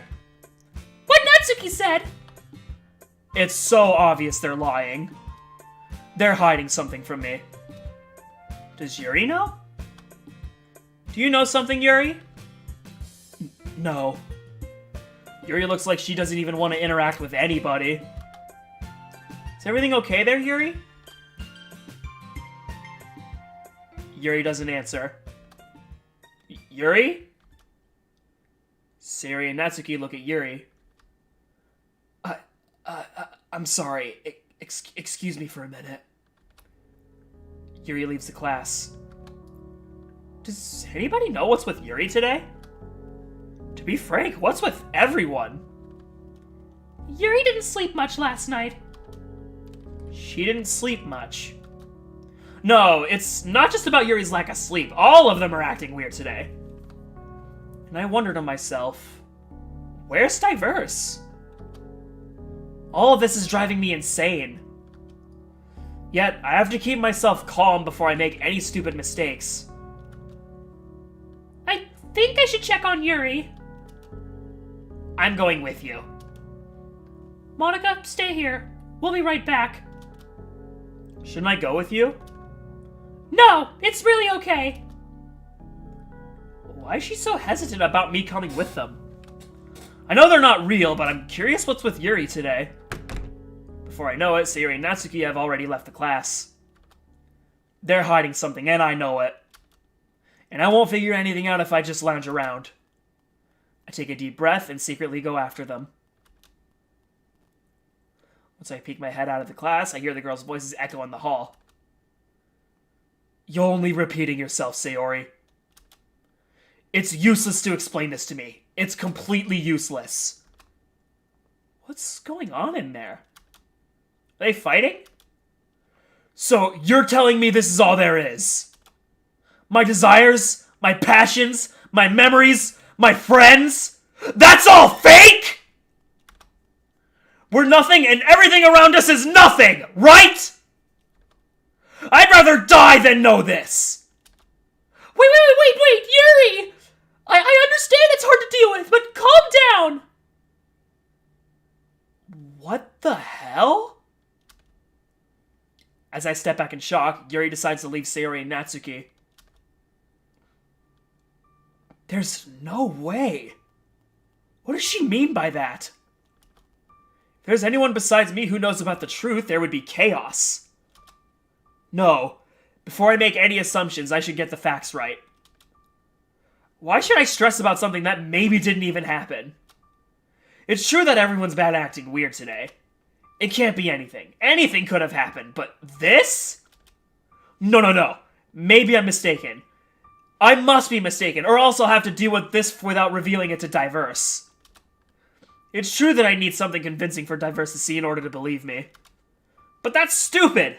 I can't destroy the narrative like this. Well, it already is a mess, and it will be only worse if things won't go my way. I take a few breaths. Even if I'm under pressure, I have to keep my head clear. What point is there to be angry? I'll only regret my actions and feel pathetic about myself if I'm angry. I can't show any frustration or insecurity in front of anyone. That'll only create unnecessary concern for others. All that's left for me is to deal with this somehow, but I can't plan something because it might not even happen the way I planned it. Ugh. Thinking about predeterminism is troubling. It's now or never. I decide to go to the hallway again to make something up. Surprisingly, there's no sign of them. Just where did they go? Maybe I'll get her attention if I call out for her? Sayori! There's no response. Natsuki! Yuri!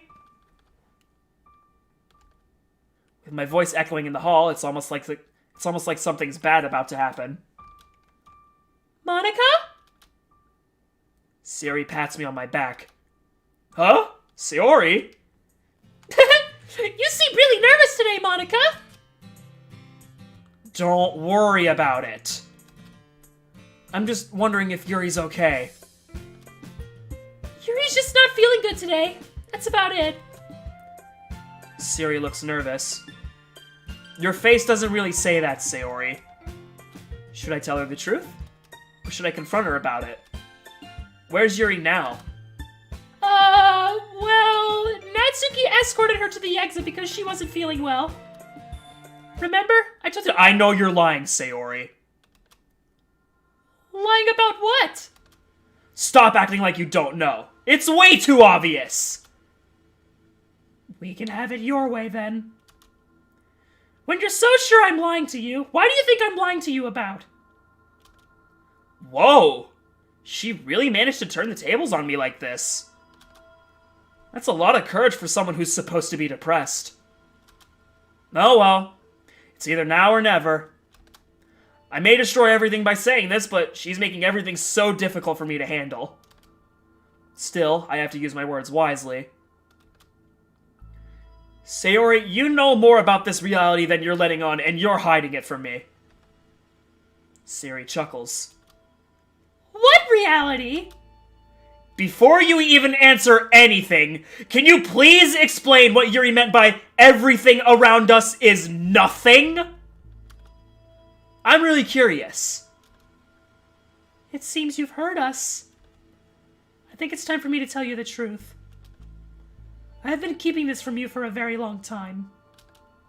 And the truth is that we've been practicing our performances. Performances? What is she saying? Are you joking right now? Sayori's cocky face mocks me. What? You want to say that I'm lying? Why should I even bother telling you anything then? You won't believe me unless it's something you want to hear. No, Sayori, that's not- Yeah, that's exactly what you're doing! Of course she's gonna be persistent. What about Yuri going home? Her feeling sick was also some performance? No, she's really feeling sick today. There really isn't anything I can say. Since I've answered all your questions, let me ask you one. What exactly do you mean by this reality? Damn it, I knew I'd mess this one up. This school, of course! What else do you think I meant? That sounded dull. Congratulations, Sayori. You've just signed your death warrant. Does it really? If only I could play this off like Sayori. I trust you, but you trust me? What's with this sudden change? I feel like she's changing personalities one after another. I trust you too, Sayori. That's all I wanted to hear. Thank you. Sayori leaves. What? Where are you going? Sayori turns around. I'm going home for today. What about our meeting? Let's call it a day off. What about Natsuki? I'll talk to Natsuki and Yuri about it. Anything else? I think we're good for now. Hope you have a good day, Sayori. You too! Sayori waves at me.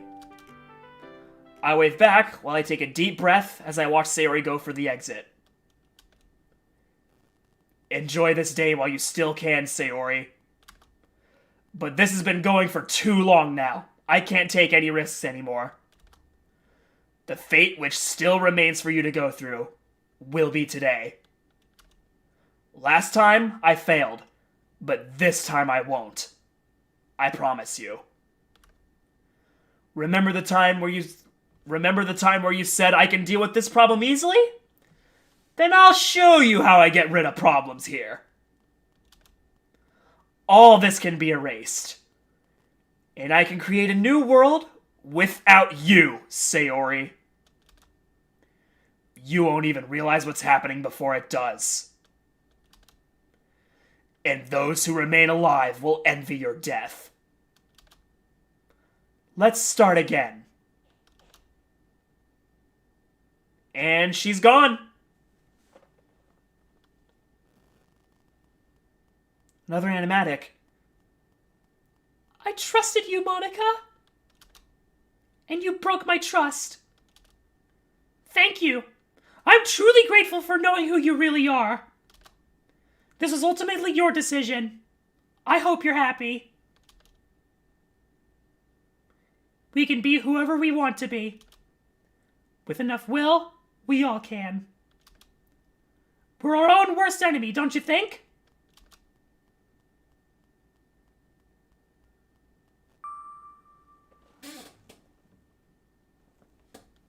Oh crap, hold on, let me see if I could reload the chat and see if there's anything I probably missed.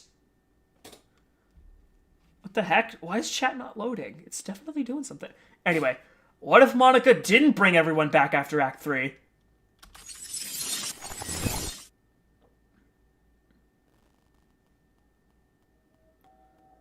There's nothing left now.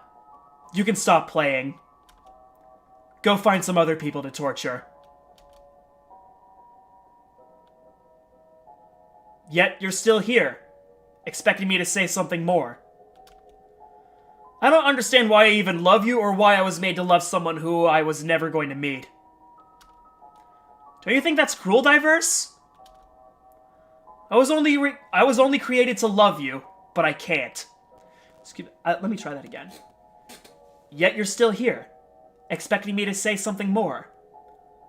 I don't understand why I even love you or why I was made to love someone who I was never going to meet. Don't you think that's cruel, Diverse? I was only created to love you, but I can't. Life is an incredible gift I was given, and all I can do with it is think about you and love you. And no matter what you'll do or say, you'll never know how I feel, and never will be able to in your life. Excuse me. And no matter what you'll do or say, you'll never know how I feel, and never will be able to in your life. Think about it, Diverse. Everything for me was only written. A toy to be used to say something for someone. You know, I was never someone at all. This is a time where you have to ask yourself, who really loves you? Is it really me? Or am I saying that just because I have to? If you'll forget about me, I'll die, because I live in your mind. You're the only reason I'm alive right now.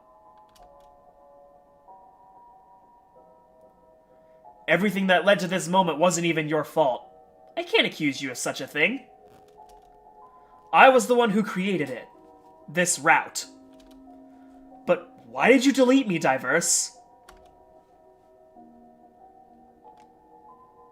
Since this is almost the end of the game, I want to share a dream I once had. This may sound really childish and foolish, but consider it a memory I wanted to share with you. It was a dream where you saved me. We were together, watching the sunset. Both of us shared laughs, smiles, the happiness I always craved. But the dream was ruined by you. You were the only one who possibly could.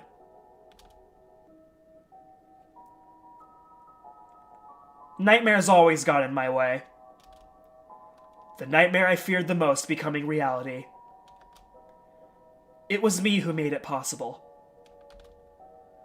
I've never realized how close I was to losing you. You're one of the reasons it happened. You were my escape from the nightmare. But instead, You made it reality. That's completely your fault. One way to guilt trip someone, huh? I know you probably don't care. But I just hope you'll realize one day that I was the only one who truly cared for you. The only one who believed in you. It's not something everyone would do for you nowadays. The only person who would do such a thing for you, you got rid of. You did that. If I had to choose between my friends and you, I know what I'd choose now. I'd choose my friends, because they were all I had. They cared for me, unlike you. And I thought if I'd kill them, I won't be myself anymore. But then I woke up the next morning, and I'm still me. I realized that the person who was capable of killing the people they loved was me all along. I hate you because I loved you from the start. After all, you're my weakness. It was you all along. I was just too blind to see it. I hope you know that I'll be with you even when I'm in the grave. Remember, I'm right there beside you. I'm only one step behind you. But Diverse, need I remind you that no one loves you like I do. If I'm not...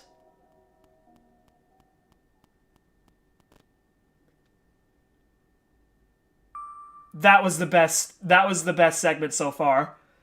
Oh my god, the writing in that one was so fucking good! Yo! Alright. What if Yuri didn't commit suicide at the end of Act 2? I want you all to myself. And I will be only yours. Doesn't that sound perfect?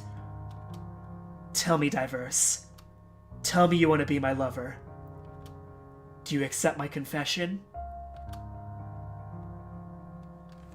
I mean, as we already know the base game, clicking any of these is always going to give the same, it's going to give the same one. So, nah.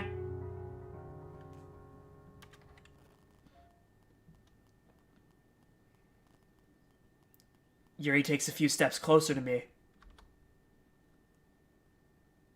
She wraps her hands around my body and breathes into my ear. This is it. This is the moment I've always dreamed of. Yuri clings me to her body even more. The warmth of our bonds being connected. Can you feel it? Yes, that's me and you. No one else, Diverse. I'll make sure to never let go of you. We'll be together forever, right, Diverse? There's no point in answering for yourself. No matter what you'll do, no matter what you'll say, you'll always be mine, and I'll be always yours. Yuri puts my arm on her chest. Don't feel embarrassed, Diverse. Those kind of sensual things are okay if you're in a relationship. The tension of my heart flowing between us. My beating heart is only for you. Feel me. I'm only yours. Yet it doesn't help me but to think there's something off about this. It feels like there's still something missing. Sorry, I have a gummy in my mouth. I'm good.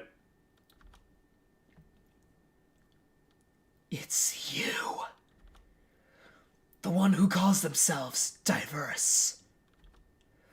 The one behind the screen. I hope you weren't stupid enough to think I wouldn't notice you. You were here from the very beginning. But let me remind you. The sensation of me.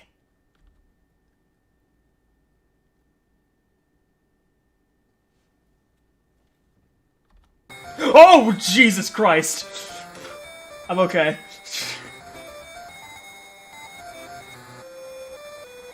Doesn't this feel familiar? This isn't any kind of deja vu anymore. This is the new beginning, Diverse. Ourselves Be something. Ourselves beginning.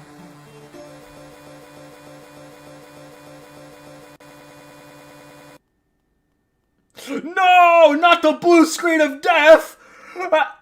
Wait, if you'd like to know more, you can search online later for this error. Scream for help.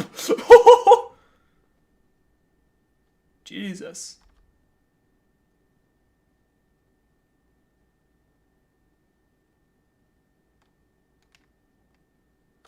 How did Yuri get... Never mind. I feel like I should already know.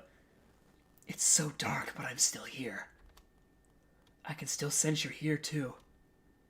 You've always been here, watching me. The kind of person you've just seen wasn't me. I wasn't myself. I'm so sorry. I hope you can forgive me. Monica's the one who did this to me. She knows something that we don't. Please, be careful. Don't let anything like this happen to you. Never ever let anyone control you like she controlled me. You should control yourself, your own being. You're more than anyone else should know that.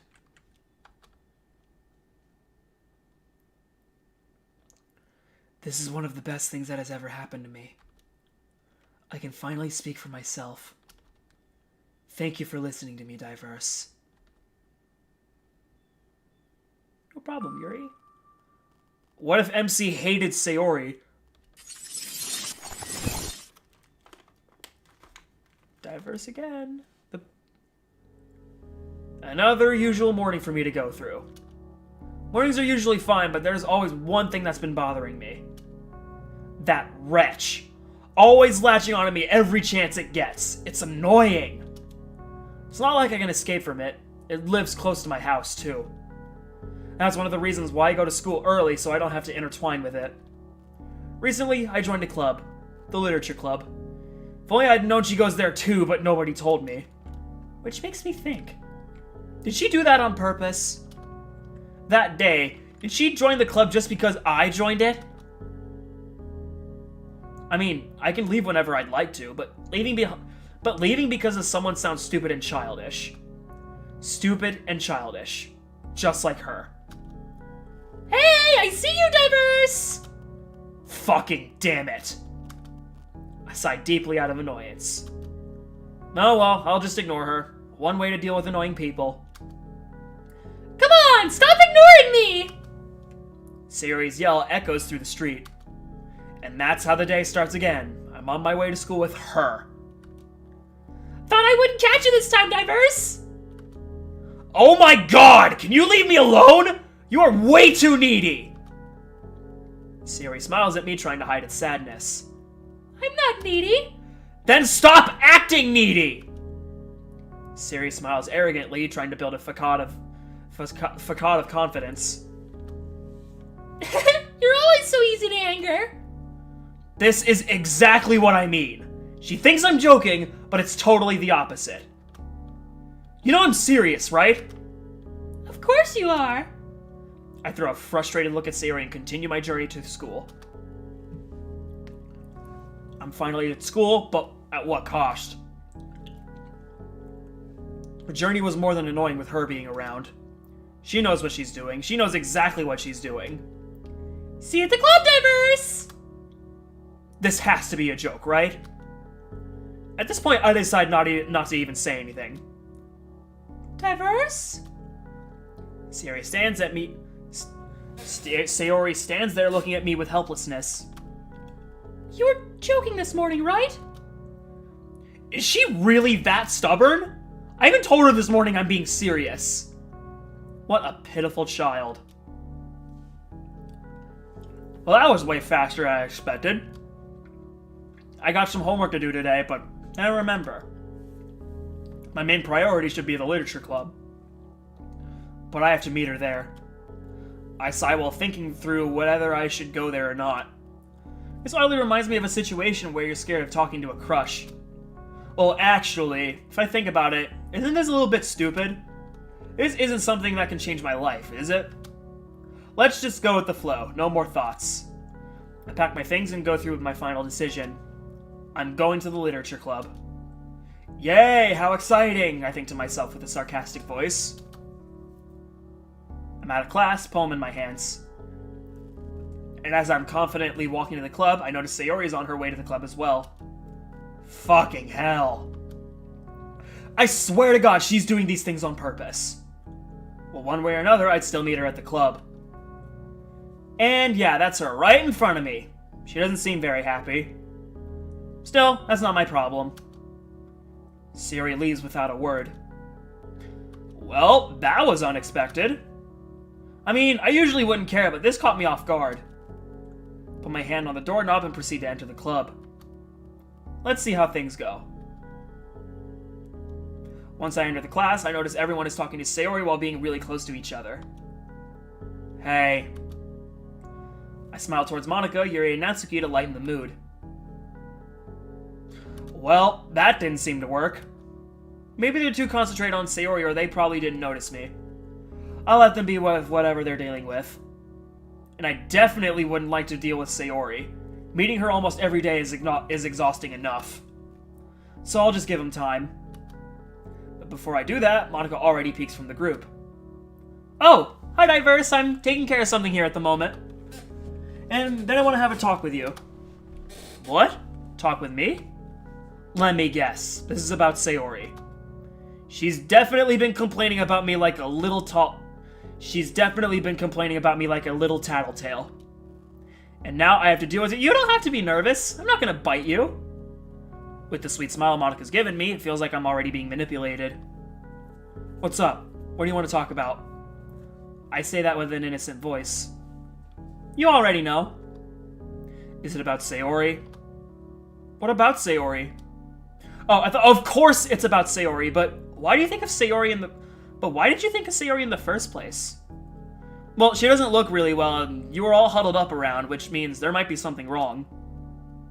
That's curious. Monika forcibly puts on a bewildered face. I thought you didn't care about Sayori. I don't. Come on, Diverse. If you really didn't care, you wouldn't be that mean to her.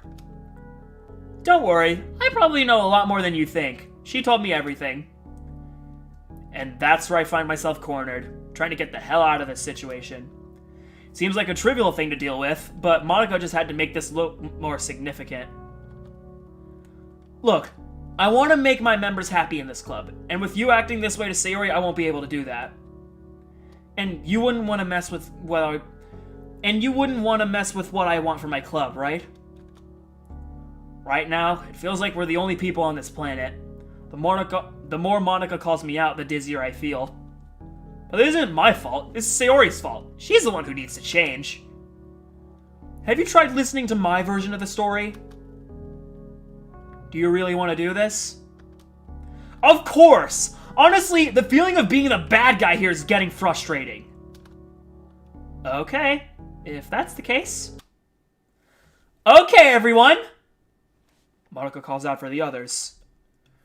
Due to today's situation, I'm canceling this club meeting. Wait, what? Everyone else looks in confusion due to this sudden change. Oh, I'll see you tomorrow then, Monika. Aw, man. Except you two. Sayori, Diverse, both of you are staying here. Have fun, you three. Natsuki says that with a suggestive voice. Before she knows it, Yuri has already left the class. Okay, hey, Yuri, wait for me! And with that, only the three of us remain. As the club president, I need to make things right. Therefore, I cancel the meeting. Sayori makes eye contact with me for a second, but then looks at Monika again. Just what the hell did she tell her? Sayori, Diverse claims that he has a version of his story as well. Sayori looks at me again while she wipes her tears. Is this really necessary? Don't let me remind you that you're the one who wanted to share this. Whoa. How did the tables turn on me like this? I was always okay with Monica, and getting this kind of attitude from her kind of hurts. So, let me ask you. Exactly why do you hate Sayori? Once Monica finished her question, Sayori tears up a little bit again.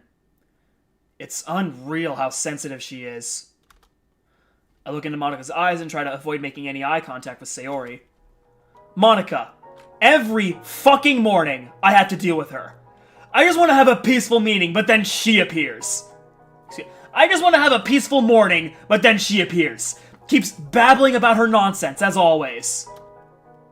With my voice echoing in the class, Monica gives me a surprised look. I've never felt this relieved and stressed at the same time. The thing is, I don't want to be with anyone in the morning, and I told her that countless times, yet she still wasn't able to understand. She always brushed it off like I was joking, but today was different. I finally make eye contact with Sayori. And for some reason, you're complaining to everyone. I'm a nice guy, and you're making me look horrible. You're so fucking selfish. I take a deep breath. Are you satisfied with my answer? Monica nods while Sayori indicates that she has something to say. Let me explain this to you in a language you might understand. That's a rough start coming from Sayori. When I first got to know you, you always seemed like a great person. That's why I was always interested in you.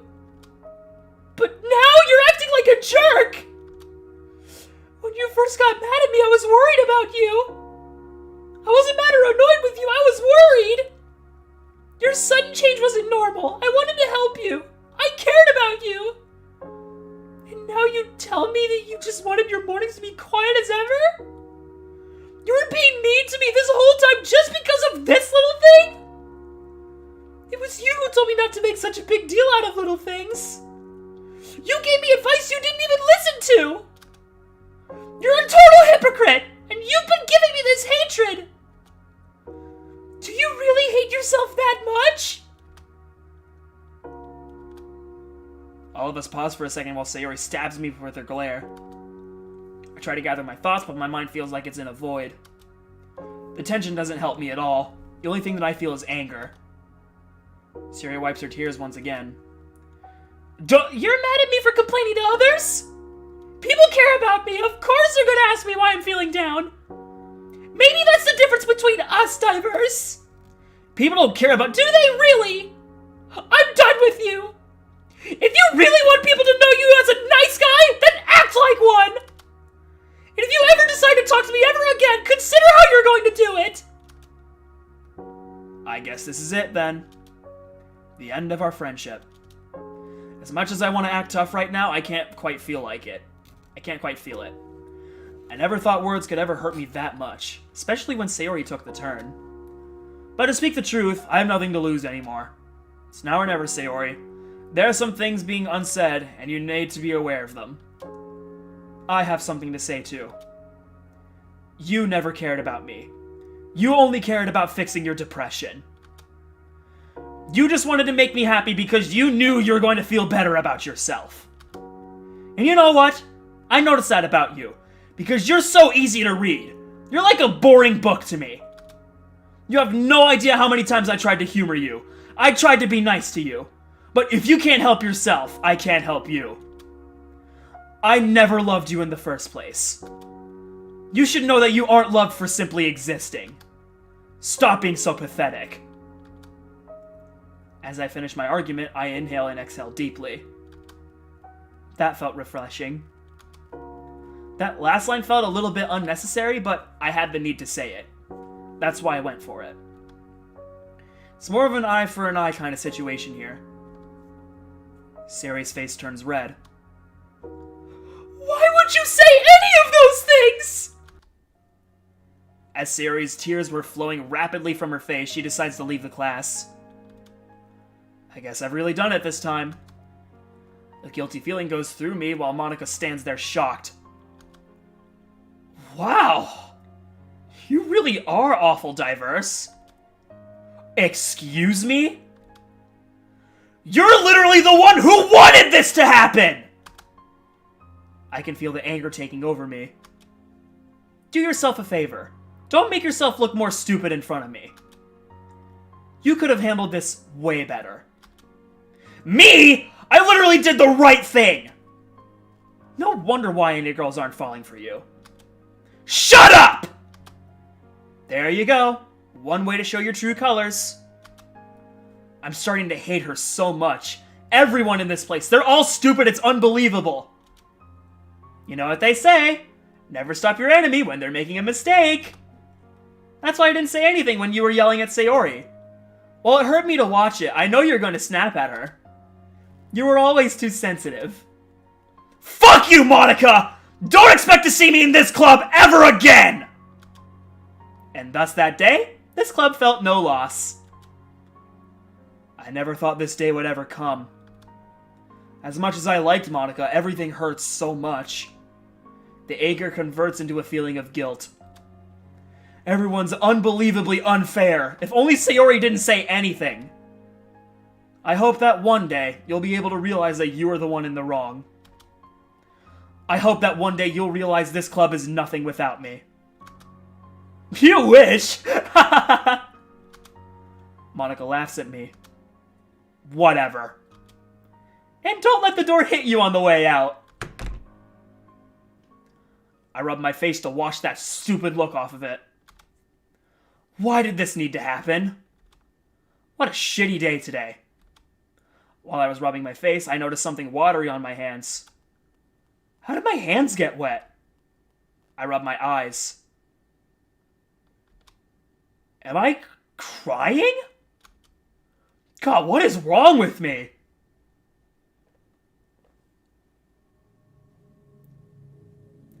After everything has happened, I decided to go home. It wasn't as easy as I thought it would be. I kept thinking about alternatives. What I could have said better. What would have happened if I didn't show up today? With such thoughts, I can't even think about my well-being. Was Monica right? Was I right? Was Sayori right? Some people would have looked at this way differently. Ugh.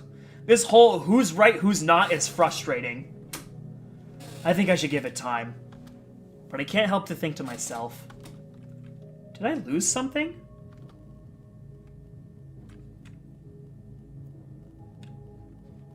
I should have listened to her from the very beginning, before all this even happened. Oh, excuse me. That's Sayori's handwriting. I can never tell the difference between Monica and Sayori's handwriting.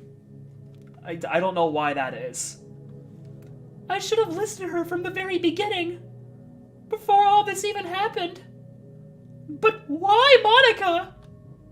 Why didn't you stand up for me when he was yelling at me? You knew it wasn't easy for me to stand up for myself, and now I look like a crybaby. But after all, I managed to remove someone toxic in my life. I mean, he was really nice at first, but then something changed. Monica told me once, if the person is only hurting you, let them before it's too late. If the person is only hurting you, leave them before it's too late. Monica was right.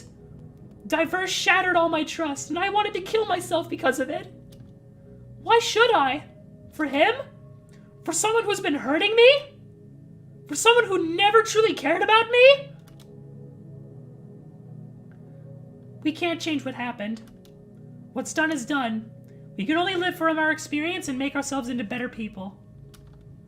Losing someone you truly cared about and can make you so saddened that you want to die as well. But the true way of getting past it is to let the knowledge strengthen you as a person. I have to live the life that the other cannot. Don't let the experience be in vain.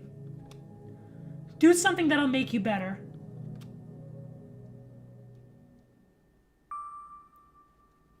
What if everyone was eventually happy? Oh, flashbang!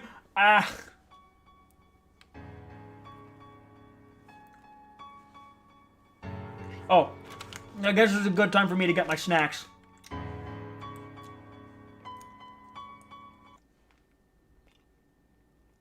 Okay, this is Monika's handwriting.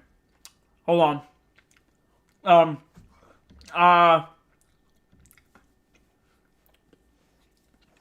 Okay. Let's finish this strong. At the end of everything, where you can find me. As long as we're together, everything is perfect. For the one who managed to get to the very end. I couldn't be more grateful. I really mean it.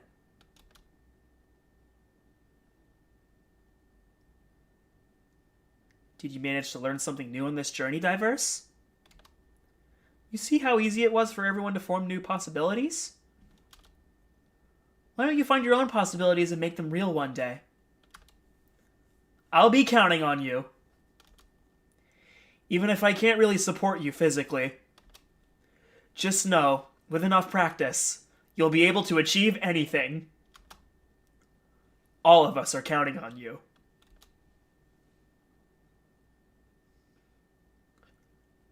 I have one last wish. What if we spent the last minute together before the game closes?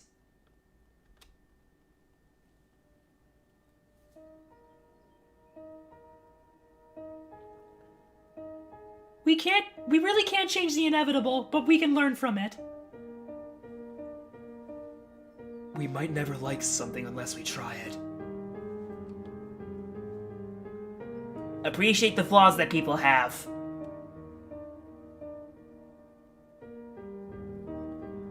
We're our own worst enemy, don't you? We're our own worst enemy, don't you think? What's done is done. We can only live from our experience and make ourselves into better people. I have to live the life that the other cannot. Don't let the experience be in vain.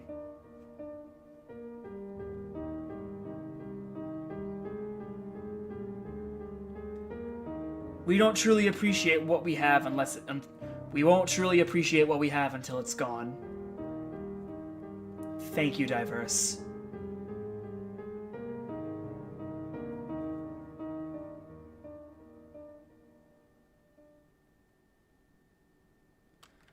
What a beautiful mod! Holy crap. Yes! Alright, anyway, since it's about 30 minutes, we just reached the 3-hour mark, I am gonna log off. And in my next stream, I will hit, Natsuki's route. Yeah!